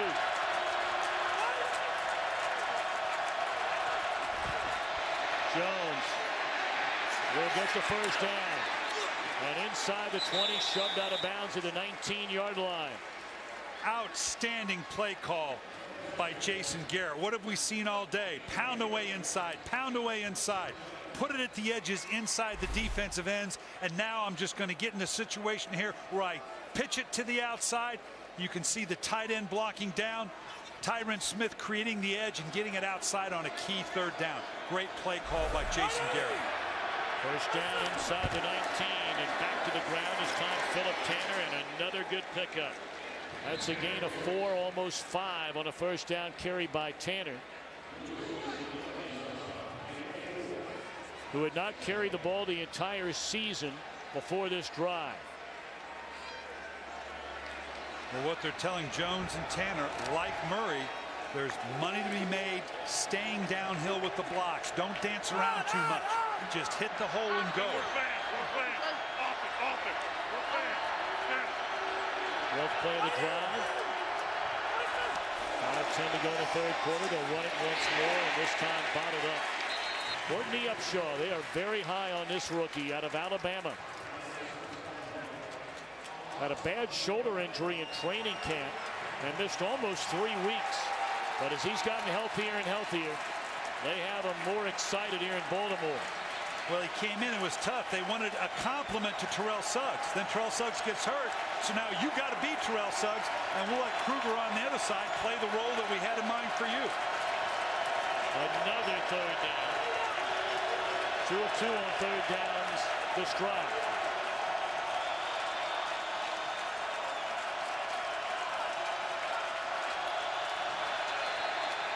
The play never got off before the play clock expired. Although they are pointing, perhaps there was movement before the play clock expired. Well, one side saying we moved because they moved. And Dez Bryant says it's on Baltimore. Encroachment, defense, 5-yard penalty, still third down. And it goes back to what we say. It becomes encroachment when you can see here. It looked like Jimmy Smith at the top, and then in here they're showing the pressure. Right there's the encroachment. I don't know whether I think it was down here with Smith and Dez Bryant. Jimmy Smith violated it, and all of a sudden now Dez Bryant moves. We usually see that in the interior of the line. I think it happened outside.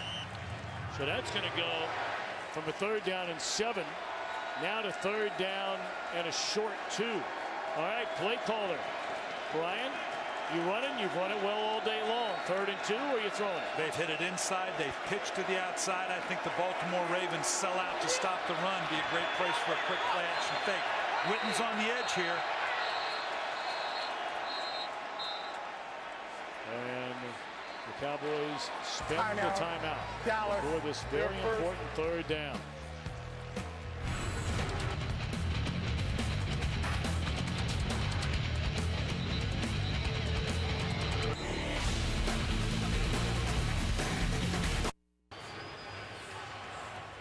There's a whole lot of talking going on. The officials with Jason Garrett, with John Harbaugh.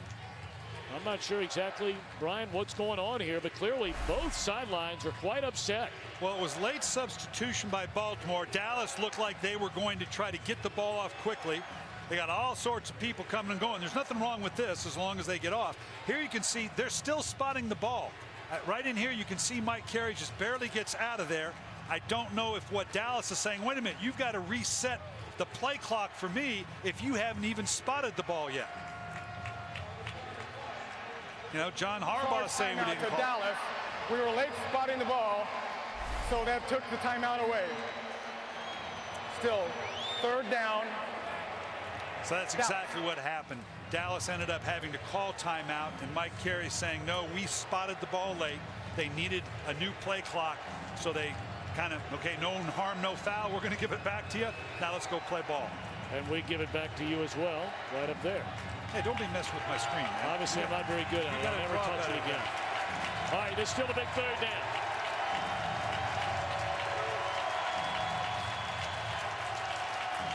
This is either going to be mano a mano. I'm not sure you don't try to give your favorite play. I know it's a short 3rd down, but these are big bodies in here. You might be better off trying to give a quick play fake and trying to hit the edge.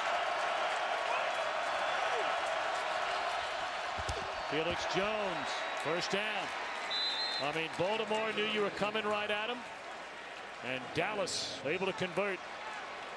1st and goal. This is a big, big offensive line. And when I mean big, I mean tall.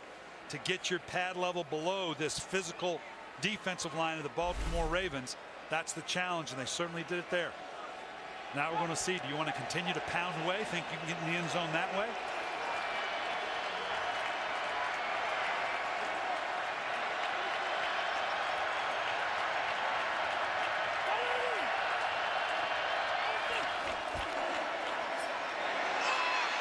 And that is a touchdown. What a beautiful throw by Romo. Dez Bryant. His first receiving touchdown of the season. Beautifully thrown ball, and right now this is where you got to trust your receiver. Did he get his hands underneath it? Looked like he had control all the way through. This is a designed route just this way. Tony Romo has to trust that Dez Bryant's going to be to the outside and fall away. He threw it right from the get-go, knowing that it was all on his receiver to be where you were supposed to be, when you were supposed to be there. So now a point after away from making it a 4-point game.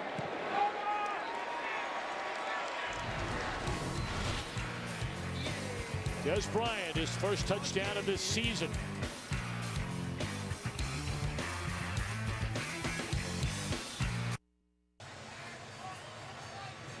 Much needed touchdown scoring drive by the Cowboys after falling behind 24-13. Join the NFL and the American Cancer Society in our fight against breast cancer. Support a crucial catch campaign going on right now. Visit NFL.com/auction to bid right now on authentic NFL pink gear worn by players and coaches.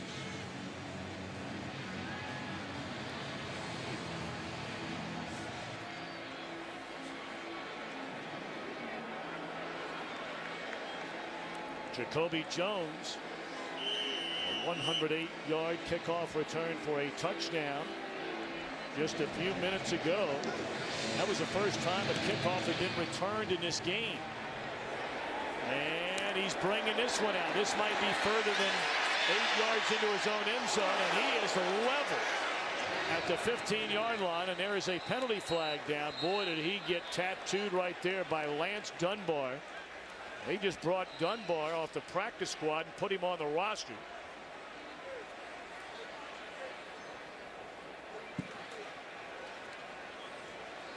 And now we wait on the penalty that could push if During it's on the the return, Ravens. holding receiving team number 37, half the distance to the goal. First down, timeout. So this will be backed up to what, the 7-yard line.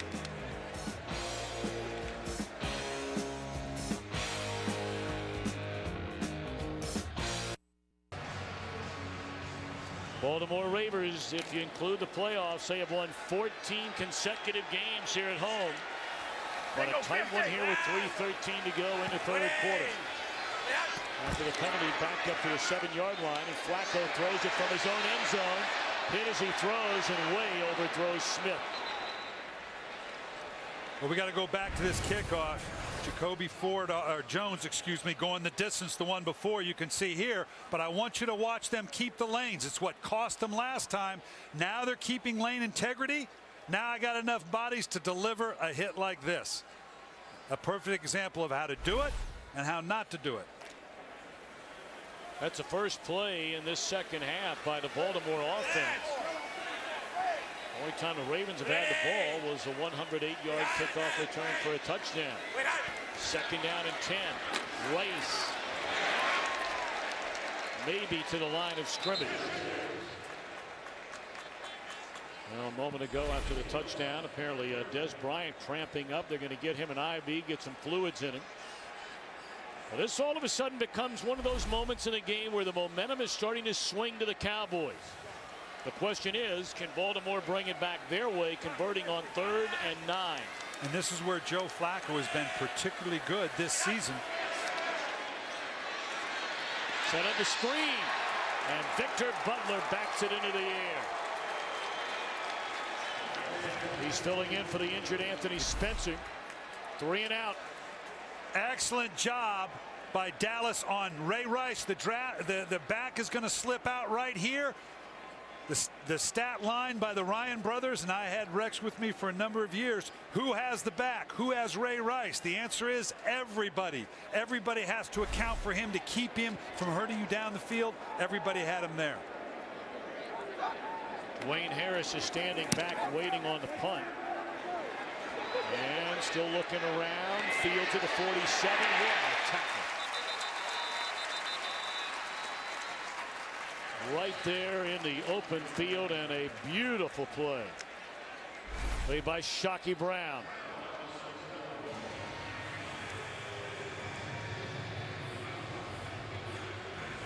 Nice job by the gunner. You want to take that chance, you can make that guy miss. Life can be good, but excellent open field tackle by Shockey Brown.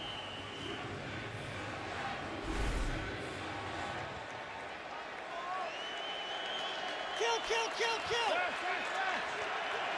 No Dez Bryant to begin this series.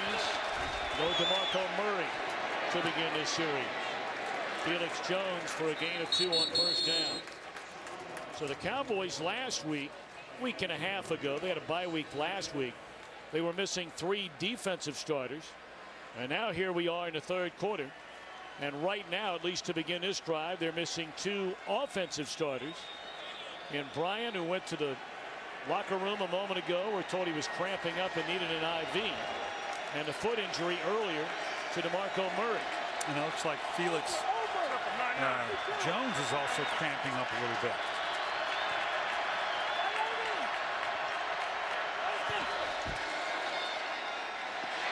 Romo got tangled up down there, and a flag comes in. Jimmy Smith, who's filling in for the Lardarius Webb, got wrapped up with Miles Austin. See right here at the bottom. And typically when you have this push and shoving, Miles Austin kind of guilty of pushing there a little bit, but it's going to get called on the defensive guy for the most part.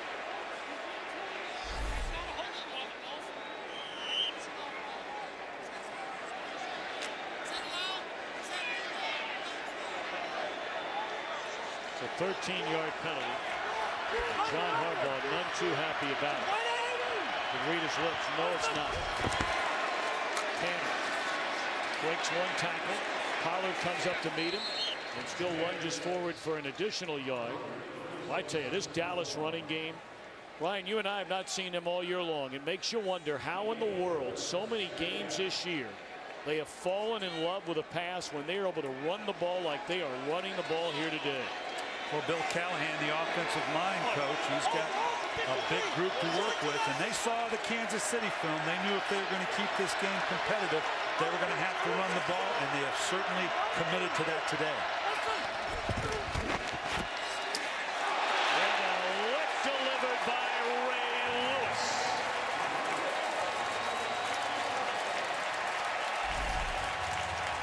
Well, right here, Ray Lewis is sending notice. Don't tell me I'm not a factor still.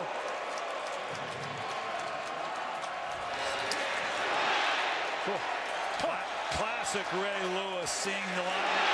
He gets all busted up inside. He scrapes to the outside, delivers the big blow. 37 years young. That has energized this crowd. They're down in 5. They may not get this play off. Just do. And looking for Austin. Covered beautifully by Smith. So now the Cowboys with the ball at the 35. This would be a 52-yard field goal. And I think Jason Garrett might be debating this call. Tony Romo is saying, no, no, no. Stay on the sideline. We're going for it.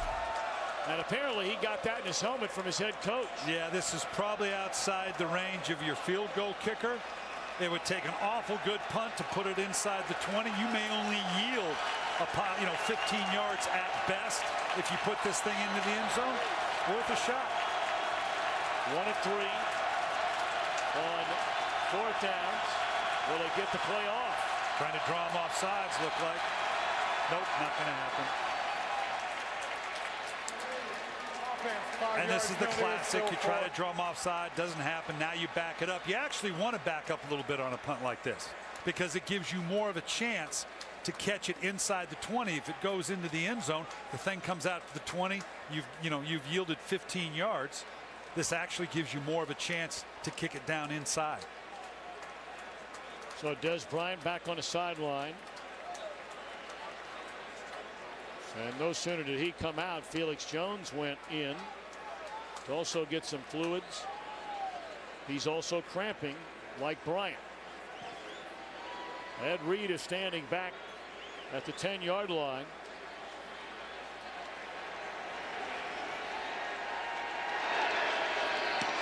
End over end punt.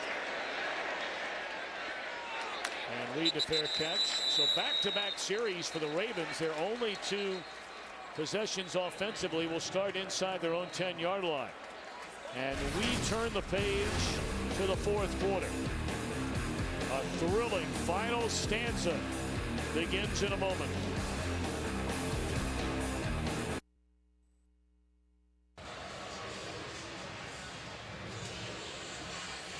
(24-20), you know, a tight game, and here you got Coach Anquan Boldin telling him here's what he's going to do. This is what the receiver's going to do. You love it when you get coaching from all quarters. Yeah. Jimmy Smith played it exactly right. It's a big play by Smith. He was whistled for the penalty on a pass interference call. But a field goal nonetheless. You see 14 points in the second quarter. That has been the MO on this Baltimore team. Slow to get started in the opening period, turning it on in the second quarter. And the only touchdown scored by the Ravens here in the second half was on a 108-yard kickoff return by Jacoby Jones. Bernard Pierce in the backfield gets the ball on first down. It'll be a gain of 2. Right now, Dallas is winning the field position battle by kicking the ball twice down inside the 10. Baltimore, like we said, the most explosive team thus far in the season. They need to take this shot down the field. They need to change this field position battle. They don't want to be punting from the shadow of their own end zone yet again. Ravens have only run 4 plays offensively here in the third quarter. A 3 and out. And then a first down, so they ran 3 plays total in the third quarter. Trying to turn the corner is Pierce. And Ray Rice will come back onto the field.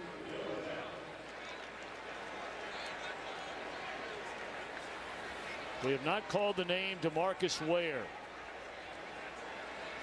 5 sacks coming into the game. One of the most dominant pass rushers in the league over the last 8 years.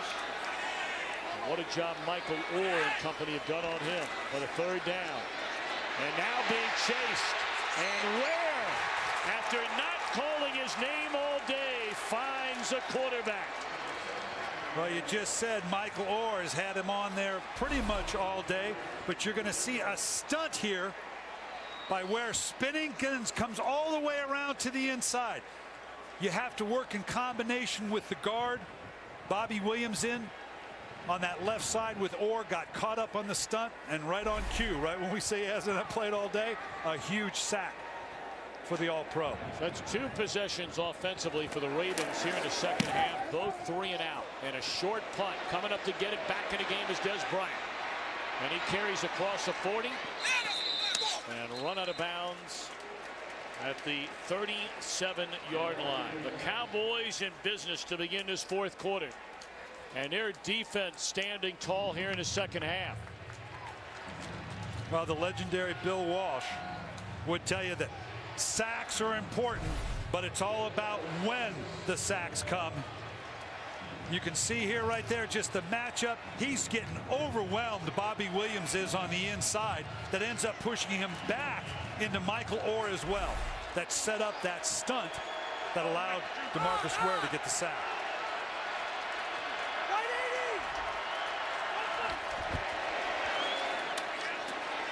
Tanner cuts it back to the inside. I mean, they're third on the depth chart there at tailback. DeMarco Murray chewing up big-time yards in the opening half, injured his foot. We've only seen him for 1 play here in the second half. Felix Jones standing on the sideline. And now Philip Tanner, who has not carried the ball the entire year, is in there right now.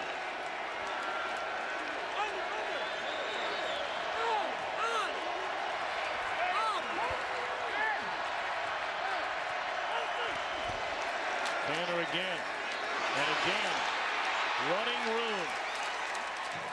And that's a first down for the Cowboys to the 22-yard line.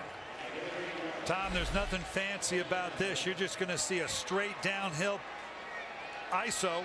We haven't seen a reverse. We haven't seen counters. We haven't seen traps. Just downhill, eyes up, taking on whatever comes.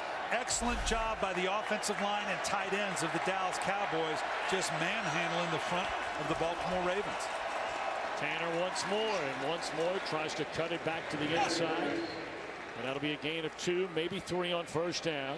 Well, Dean Pease told us it's all about points scored, red zone efficiency, and third down, and those aren't great numbers today. You need to be down in the high 20s, low 30s for red zone efficiency. Third down obviously needs to be well below 40%, and those numbers aren't the numbers defensive coordinator Dean Pease is going to like so far today. Lance Dunbar just added to the 53-man roster before this game. Now in the backfield. On a second down and 9, and they give it to Dunbar. And look at the spinning move by the former North Texas star. Signed as a college free agent. Spectacular collegiate career. So a couple of Texas guys. And Tanner, who grew up in Dallas, and now Dunbar. And this, again, Tom, this is just downhill.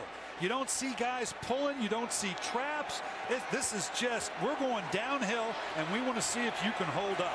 This is old-time, downhill ISO football. Boy, and a trust to have in a guy who's never touched the ball in an NFL game. Down in the red zone, on the road in Baltimore. Flag down.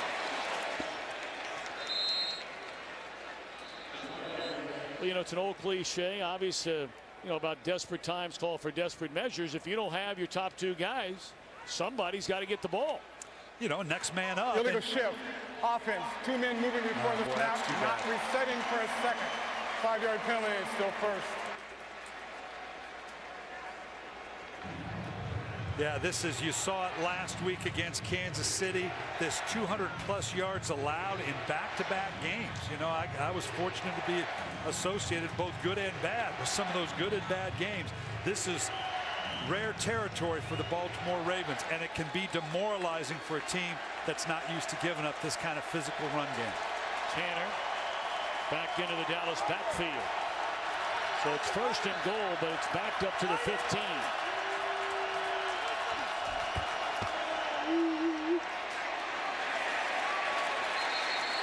Nice play by Kruger, coming off what they thought was the best game of his young career last week in Kansas City. Paul Kruger taking over for Jarrett Johnson, the longtime outside linebacker for the Ravens.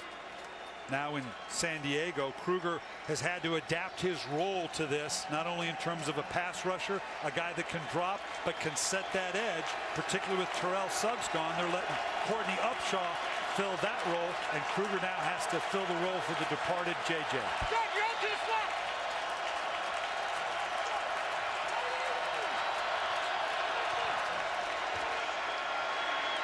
Crossing pattern caught by Bryant. Right on him is Smith. 3rd and goal from the 8. We've seen this all day, just using the size of Dez Bryant. Jimmy Smith right on the receiver, but there's nothing you can do short of pass interfere from this guy pulling the ball down. You do it again right now? Same play? Yeah, because you got to figure they're going to pound the box up in here and try to take away those quick passing lanes. That's the one thing right now. They may try to get pressure to force you to have the quick throw. That's why he's in gun, to buy a little time. 3-man rush. Romo is sacked by Nada.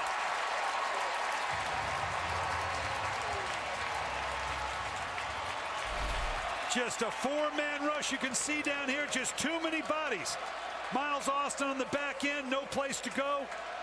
Here on the inside, Ogletree, Witten in behind it, Ray Lewis back underneath there. On the far side, Dez Bryant, Jimmy Smith pushing him all the way out of bounds. Absolutely no place to go with just a 3-man rush. So now a 34-yard field goal try by Dan Bailey. And the draw brings it back to the middle. A 1-point game with 8:22 to go. Fox is sponsored by McDonald's. I'm loving it. By the Samsung Galaxy S3. The next big thing is already here. And by Geico. 15 minutes could save you 15% or more on car insurance. Baltimore 24, Dallas 23. 8:22 to play. Jay Ratliff and this Dallas defense has been nothing shy of spectacular.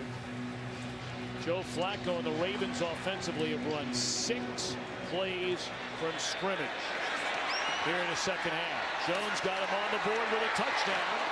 And a good return here up to the 25-yard line. So now Flacco. Can he start chewing up clock?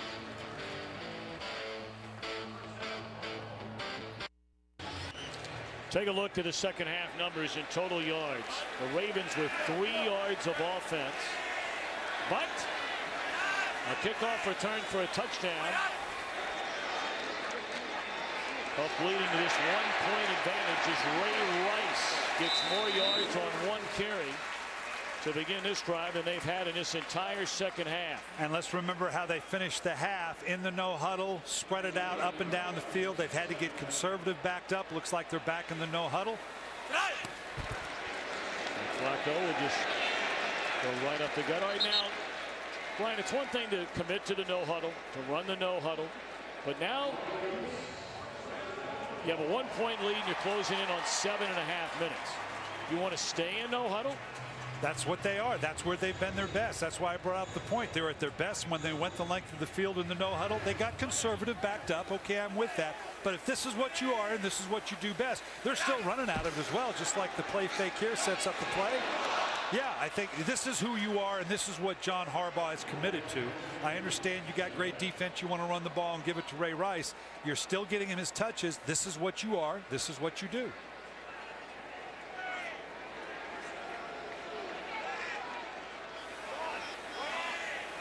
Second down and 10. Flacco gets it away. And short of the first down by maybe a yard or two is Kittle, close to midfield. We'll see where they spot it. He's about a half a yard short, and they may run the same play we saw on 2nd and 1 a minute ago. Yeah, just wedge it up and get you the first down.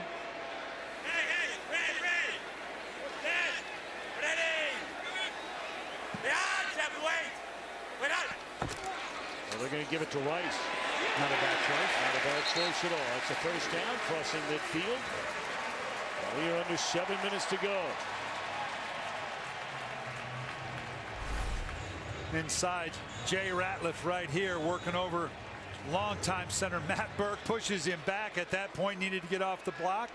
Matt Burke been into this a long time, smart enough to go, you know, you come with me 4 yards deep. Ball carrier can get by you that way too. Quick throw to Boldin. He said he wasn't touched. The official said he was. Matt Burke is playing in his 200th career game today. We took Matt Burke when I was in Minnesota. Smart kid out of Stanford. They honored him coming out today. 200 career starts. That's pretty good. Out of Harvard. Out of Harvard. What did I say? Stanford. Stanford. Well, you know, it's easy to make that. Some people go to Harvard. There you go. California coming out you again. I know. Even though you live here. There's a throw wide open. Boldin. And he's inside the 5. And this is what Baltimore does. We just talked about it. They drove the length of the field. Does not get a good jam and falls down. Does Carr. That certainly doesn't help. Safety needs to get over the top. This is the way they scored, driving the length of the field with a touchdown throw to Torrey Smith. They now that they're out of the shadow of their goal post, get back into the no huddle, drive the length of the field. And right now, Rob Ryan's going, you know what? I prefer when they're backed up on their 5 running the ball.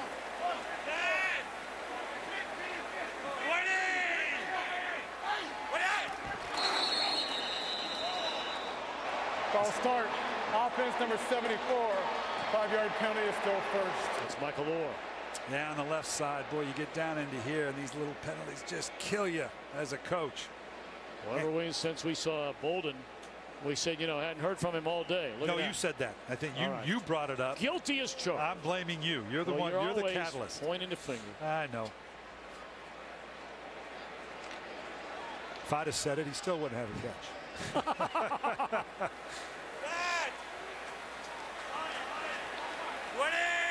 5:10 to go. First and goal from the 9. Flacco the screen and leapfrogging one defender and twisting and turning his Leach inside the 5. Boy, that is nimble footwork by the 260-pound Leach. This is a big man to be doing this. Look at that. You don't expect it from the described hammer. That's what Cam Cameron calls him. He's the hammer in our offense. Back to Rice. Dropped for a 2-yard loss by Kenyon Coleman. So now a 3rd and goal. Well, this may be as big a play as this Dallas Cowboy defense has faced all year long. Down by 1. They've been moved on the length of the field. It's a 3rd down play. Ostensibly, if they don't get it, obviously they can kick a field goal. Well, they brought in an extra big body, and they're making sure that the officials know about it. Or what are they talking about here? Something here. Flag along the sideline, which we did not see. Defense, 5 yards after this is going to go. No.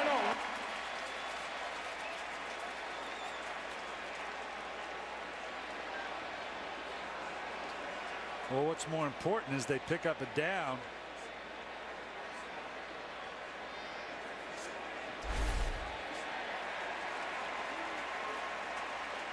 Well, it must have lined up offsides, I guess, by the Dallas Cowboys. Let's see. Oh, there we go. Player sprinting off the field did not get to the sideline in time. The 2nd and goal rather than 3rd and goal. And Flacco to throw. Incomplete. Pressure from where? Just a clean release here and on the edge. I got to tell you, Danny McCray and Bruce Carter, somebody was wrong. Carter should have been underneath on the flat with McCray. They were looking at one another. We better get this sorted out because we may see it again. Right now, 3rd and goal from just outside the 1-yard line in the I formation. They hand it to Rice, and he finds the end zone. All right, Brian, you've got a 7-point lead with that touchdown. You kick the extra point. The extra point here to Takes make it 8 point. Now you've made them score a touchdown and go for a 2-point conversion. Look at Ray Rice. Since 2008, more times than any other back, 100 or more yards from scrimmage. He led the NFL in yards from scrimmage last year, scoring a franchise record 15 touchdowns, second only to Jamal Charles in yards from scrimmage this year. The point after does indeed make it an 8-point game. Romo and the Cowboys with 4:41 to go trail by 8. Today's game is sponsored by AT&T, the nation's largest 4G network. AT&T. Rethink possible. 4:41 to go. That's a big-time drive turned in by Flacco, Rice and company to take a 1-point lead now to an 8-point lead. After going 3 and out, there are only 2 offensive possessions here in the second half.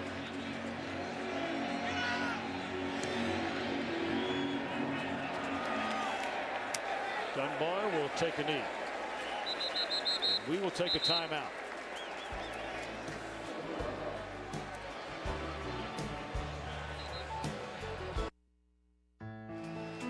Certainly our thoughts and prayers and condolences to the family and many friends of Alex Karras.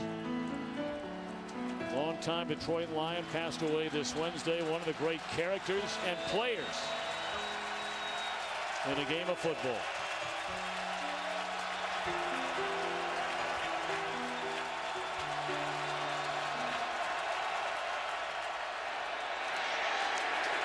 Felix Jones on a first down carry up to the 23-yard line. Cowboys have rushed it for 215 yards today. Again, Ray Lewis having that experience to know when to fall back into the play, when to scrape over the top. It's times like these that you count on that future Hall of Famer to step up and make the plays that need to be played. At some point, Dallas may have to take a shot down the field. Romo, good protection to Witten. And he is stuffed a yard shy of the first down, so third down upcoming. Now, really, you look at three key times in this game. The Romo interception very early in the game when they were down in the red zone. Two drives where they stalled with a chance to get a touchdown, and then the big kickoff return. Yeah, and the turnover, possibly taking 3 points off the board. What a difference that could make in terms if they do score here, likely going to have to go for two. And maybe now a penalty as the first down is made by Jones. Offense number 78. 5 yards, third down. You take a less than 3rd and 1 or a 3rd and 1 and turn it into a 3rd and 6 now. Right here on the far left. We didn't see the movement. I guess they're saying he did move before. Yeah, it didn't look like him. Brought in that extra body. This changes the price of poker here now. So instead of 3rd and 1, we go to 3rd and 6. We've seen Dez Bryant on little in-breaking in-cuts, real shallow. Jason Witten down in here. Third down.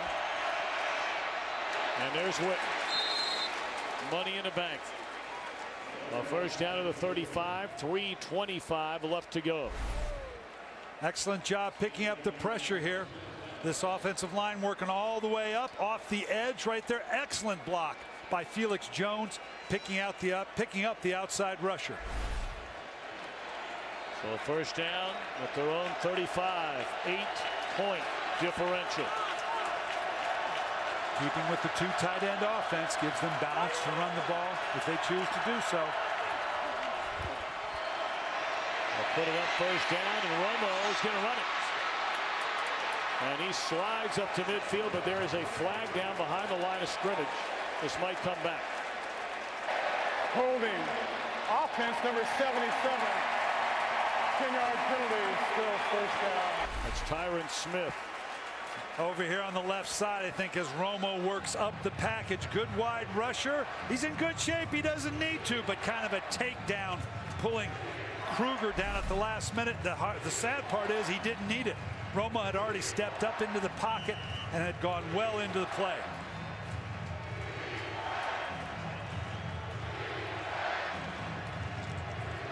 Such a tough place to come and try and win a game, including the playoffs. 14 straight wins for the Ravens here at home. Kind of think draw and quick screen here half the time. Blitz coming, they get it away, and they have a large chunk to make up. And Bryant spins out of one tackle and is wrapped up by Anquan Boldin. And it brings up a lengthy third down try here for the Cowboys. Well, I beg your pardon, is second down and 12 after the penalty. See the numbers on Bryant coming off 8 catches for a career-high 105 yards against Chicago. But 3 drops in that game. Miscommunication with his quarterback.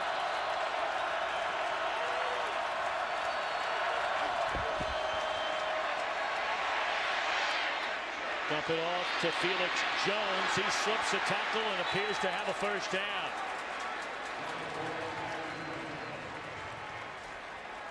Another nice call by Jason Garrett, basically flanking Felix Jones out, looking down the field. Haloti Ngata inside, getting bounced around. Looks like he's coming up just. He may be cramping up as well. A lot of guys cramping. It is a cool afternoon.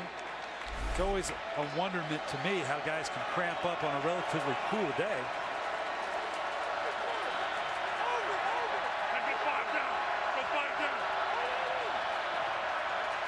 First down at the 46-yard line, and Romo all day to throw it. And it throws it into double coverage, and it's batted down by Williams. Let's quickly go to Los Angeles. For a not-so-gentle program reminder, Giants, Niners, rematch of last year's NFC title. Tilt comes your way, America's game of the week, when you guys are done. But right now, for what we hope is a good finish in Baltimore. Tom and Brian. All right, Kurt, thank you. We have 2:18 to go.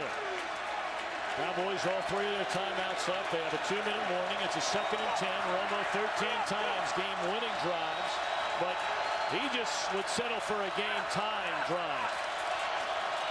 And it's going to take a touchdown and a 2-point conversion to do that. Being chased, throws it out of bounds. Courtney Upshaw on his trail.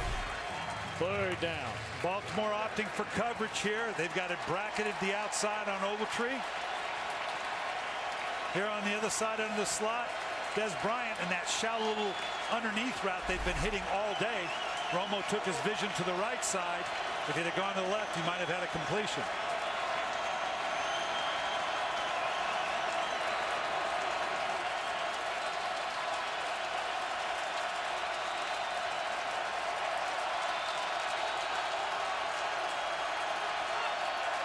They're not going to get the playoff. Well, they just did with a 2nd left. And Romo throws. Is that a good catch? Nope. Try to get Bryant. Bryant, how can it take so long to get a play call for Dallas in such a critical situation? And there's clearly confusion on the offensive line. They were showing pressure from one side. You've got to redirect your line to account for the pressure. But the clock is catching them, and now that's what leaves you with a 4th and 10. This might be it for the Cowboys. They're not going to get this play out. Way too much communication having to go on. You got to make this a little simpler. Witten trying to get to the marker and does. Donnell Ellerbe tried to put a shot on him. So they convert on 4th down and 10.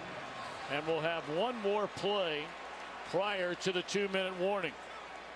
I've seen it time and time and time again, Tom, when teams come in and try to do too much, trying to match pressure for pressure. This guy's here, will change the line there, try to get in too expansive a check system. Dallas has kind of dodged a bullet here, but they got to either simplify it or maybe just let the center make the call. But Tony Romo is having to do too much right now. Handed off. Tanner. And a good pickup on 1st down. 7 yards for the Justin Kimball High School graduate. Can the Cowboys tie this thing up?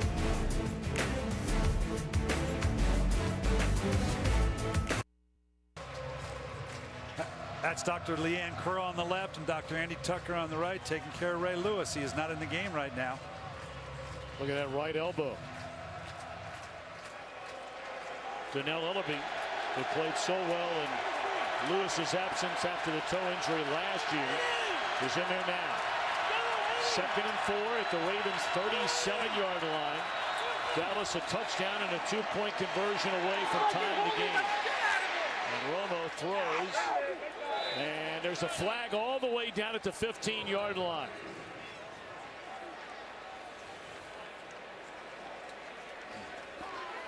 Well, we welcome many of you from across the country, wrapping up your early games. Defense number 22, 5-yard penalty, automatic, 1st down.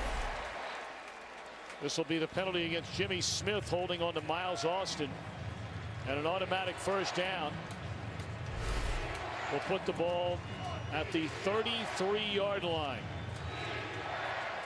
Ravens with 14 points in the 2nd quarter to open up a halftime lead. The Ravens ran a grand total of 3 plays on offense in the 1st quarter. 3rd quarter, 3 plays of offense to begin the 4th quarter. But it was a kickoff return for a touchdown before their last scoring drive to go up 8 with 1:49 to play. The Cowboys have run the ball at this Baltimore defense with extraordinary success. Cowboys have rushed for 221 yards. Although they have lost DeMarco Murray, and it's been a limited second half for Felix Jones. Ray Rice up over 100 total yards from scrimmage. And an 8-point game with a minute 20 to go. Blitz coming. Looking for Ogletree, and it's in and out of his hands. And a flag is down behind the line of scrimmage. Personal foul. Chop block number 28 went low while engaged by 71 high. 15-yard penalty, still second down. That is a huge penalty on a chop block by Felix Jones. 15 yards. You're going to see it right here. 71 Livingston. Oh boy, no boy, that's a bad call. You have to be engaged with one man with a deliberately below the waist block. It looked like Jones engaged him first. That is a terrible, terrible call. Here you're going to look at it again. It looks like Jones, he engages, and then, now that's a terrible call at a critical time in the game.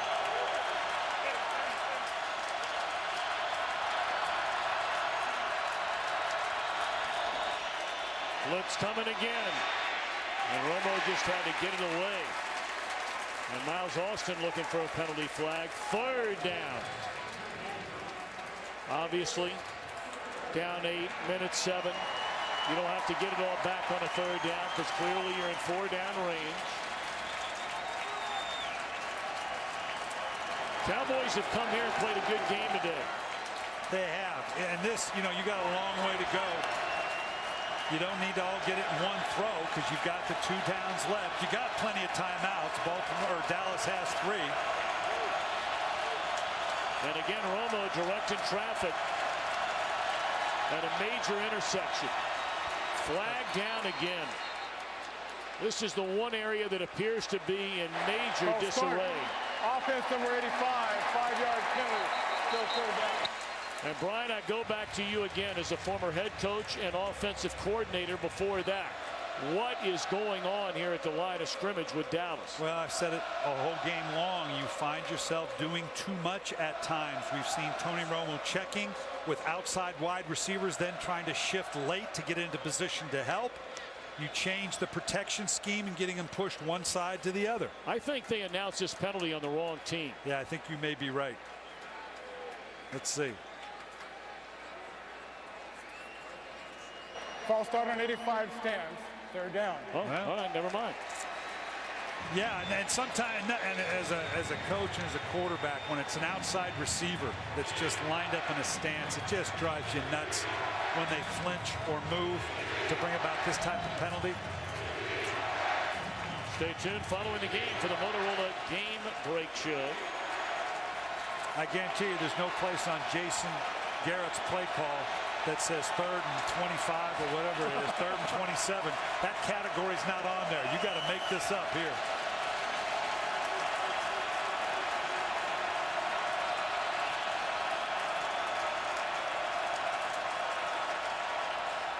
Blitz again.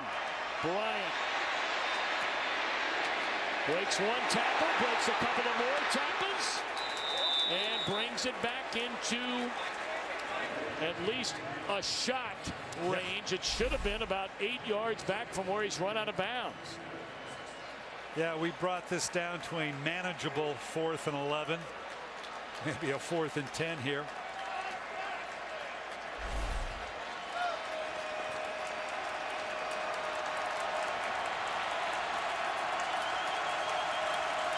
Well, here you go. They need to get to the 22-yard line.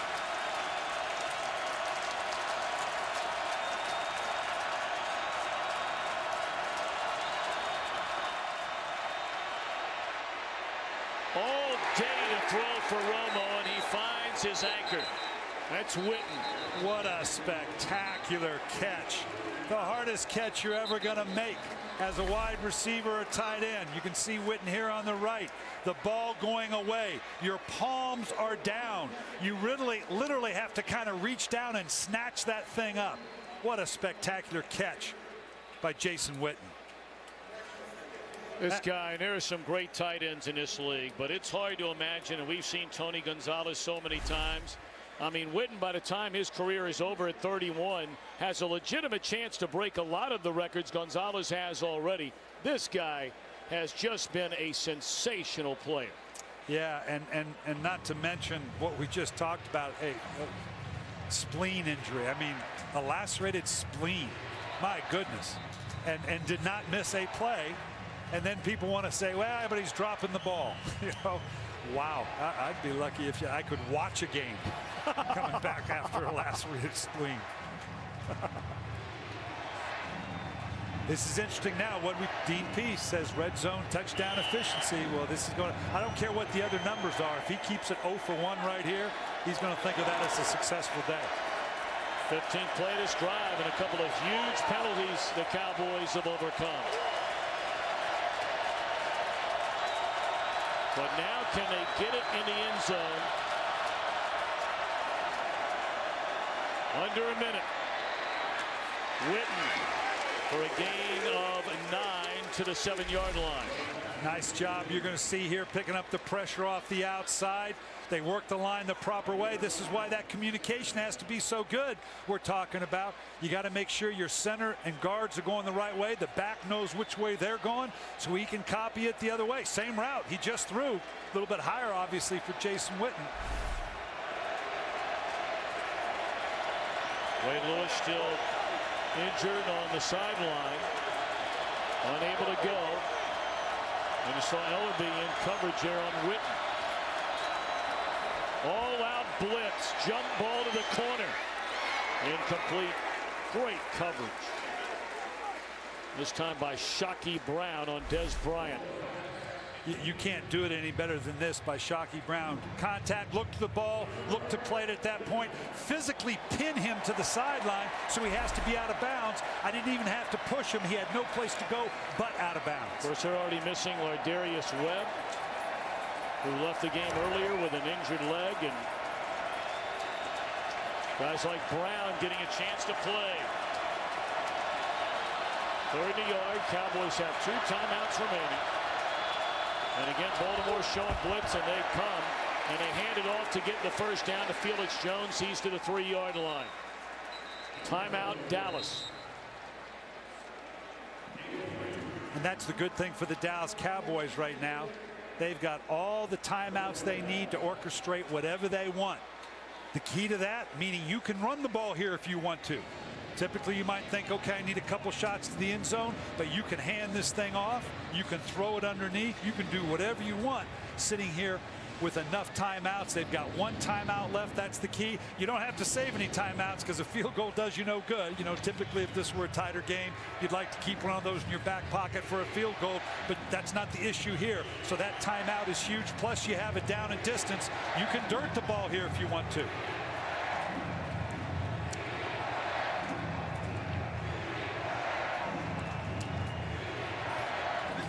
Terrell Suggs wishing he could be in there right now. Well, they're hoping to have him back. There were reports he might be back as early as the Houston game. But they're saying perhaps a week later than that. Dez Bryant down here, either with the fade or let him run that little shallow route he's been running all day long. And now Baltimore wants timeout. John Harbaugh's team will play 4 of its next 5 on the road after playing 4 of their first 6 here at home. Now, we mentioned if you include the playoffs, during the regular season, they've won 13 in a row at home. You tack on 1 more in the postseason. So they're gunning for their 15th straight home win here today. Again, we welcome even more of you joining us across the country. We're down to the final 36 seconds here in Baltimore. 31-23. The Cowboys have the ball at the Ravens 4-yard line. 1 timeout left. A touchdown and a 2-point conversion, a successful 2-point conversion away from sending this game into overtime. As I said earlier, you got a timeout in your back pocket. You're on a first down. So whatever you do with this first play, you have a lot of options. You can save the first down and dirt the second down play. Still gives you 2 shots at the end zone with a timeout, a third down play, a timeout, orchestrated call on 4th down. Or you can go ahead and take your shots here. You might even have 2 plays called in the huddle right now to save yourself the down.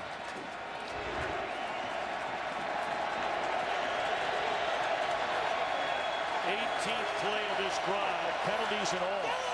We got one-on-one matchups across the board with everybody else piled inside. Bryant. And it is a touchdown. All right now, Brian, everything you've seen. They've run the ball extraordinarily well. They have to go for the 2-point conversion to try and tie this thing. You're Jason Garrett.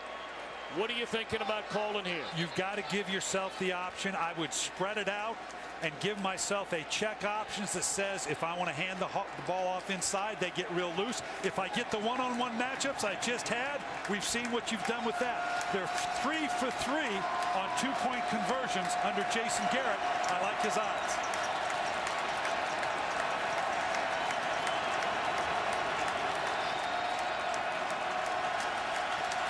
So trying to make it 4 out of 4.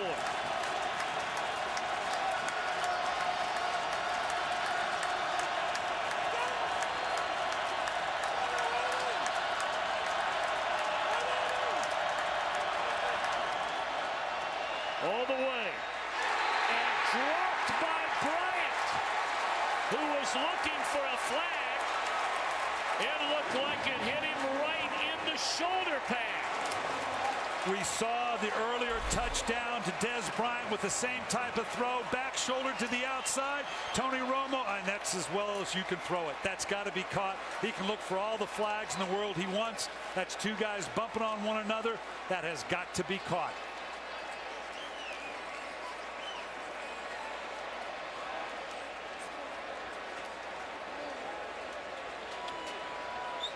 Had 3 drops last week. He's had an outstanding game here today. I mean, that cannot be denied. 12 catches, 94 yards. But again, that is a catch that you're asking Dez Bryant to make, and you're not asking for too much. I'm asking anybody to make that catch. Now, onside kick obviously is coming. With the timeout, we get this onside kick. We got plenty of time to get into field goal range. So this is not done by a long shot.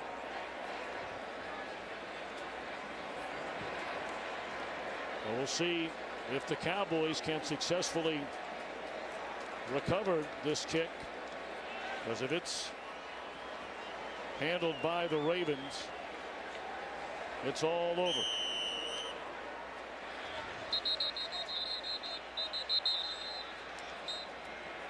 Timeout called by Baltimore. Look at these young coaches, Tom, John Harbaugh, Jason Garrett. I used to be that young at one point. But it's calls like this and it's games like that that's got me looking like an old man that I am now. If you're wondering, Dan Bailey, only twice in his career, it's only his 2nd year out of Oklahoma State, only twice has he tried the onside kick, and neither team of the Cowboys successfully recovered. The key to defending an onside kick is the front wave has to be focused on taking out the on-rushers of the Dallas Cowboys. Let the guys at the second level, where you make a mistake is if you try to handle it up front, that creates that hole for the kickoff team. So you've got to block the front wave and let the other guys behind you. You got Anquan Boldin on one side, and Anquan Boldin's up here. That's what he's there for. He's got good hands. Tandon Doss is on the other side. The front line's got to take out the kickoff team and then do the dribble. That got far enough. This may be. We'll wait till they get out from under the bottom of this pile. But it looked like the first Baltimore player went to pick it up, and it went right through his legs. Oh boy, how many times is this changing hands? And the thing that always worried me with that one, you got your kicker down there in the middle, being one of those guys trying to pull it out.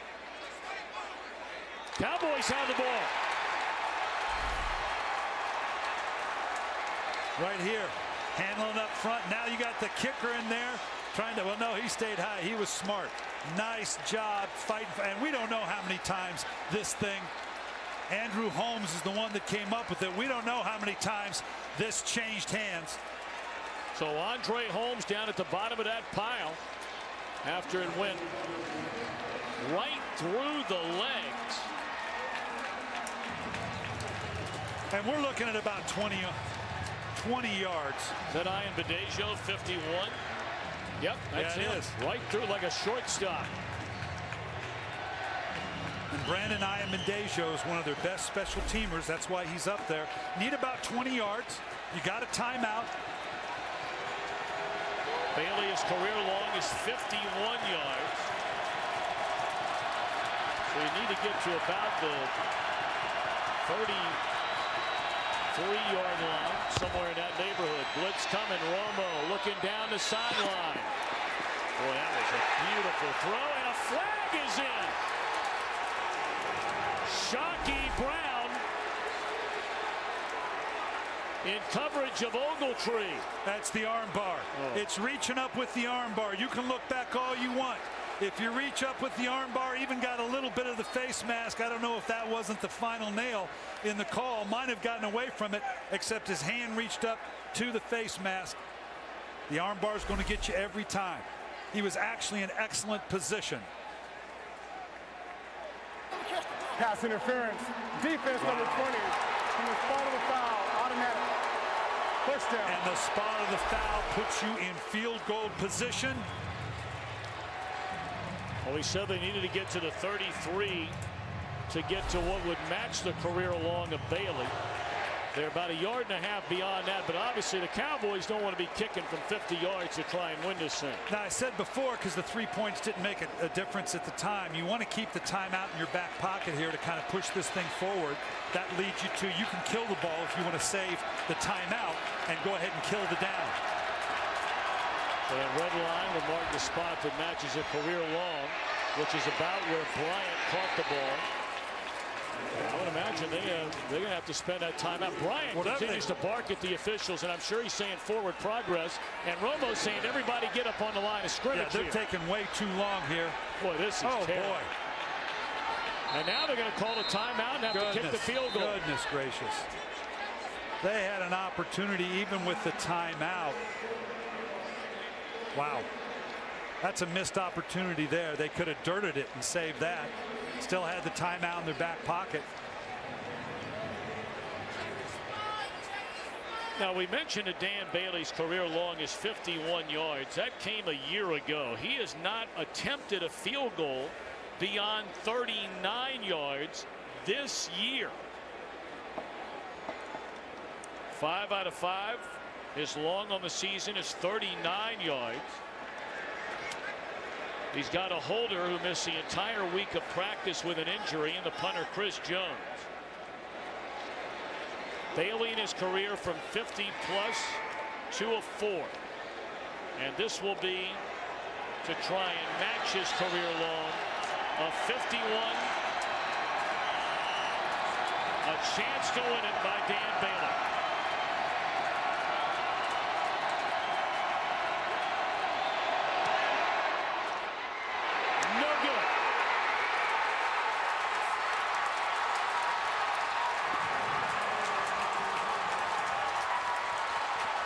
So the Ravens hang on. There are 2 seconds left, and John Harbaugh is saying, oh, okay.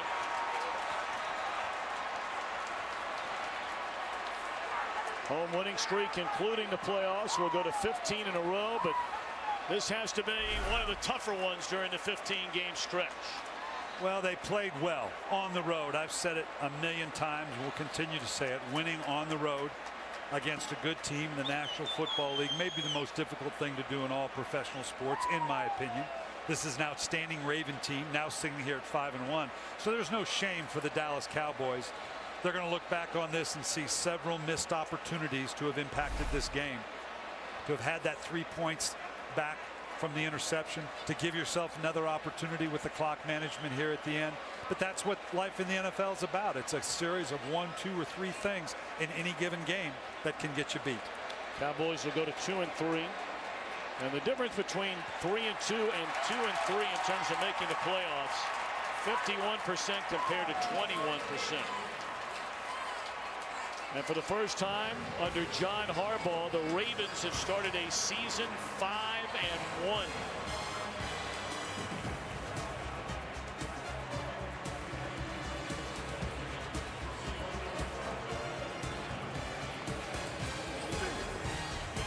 For Brian Billick, Laura Oakman, Tom Brenneman saying so long from Baltimore. America's Game of the Week coming up next.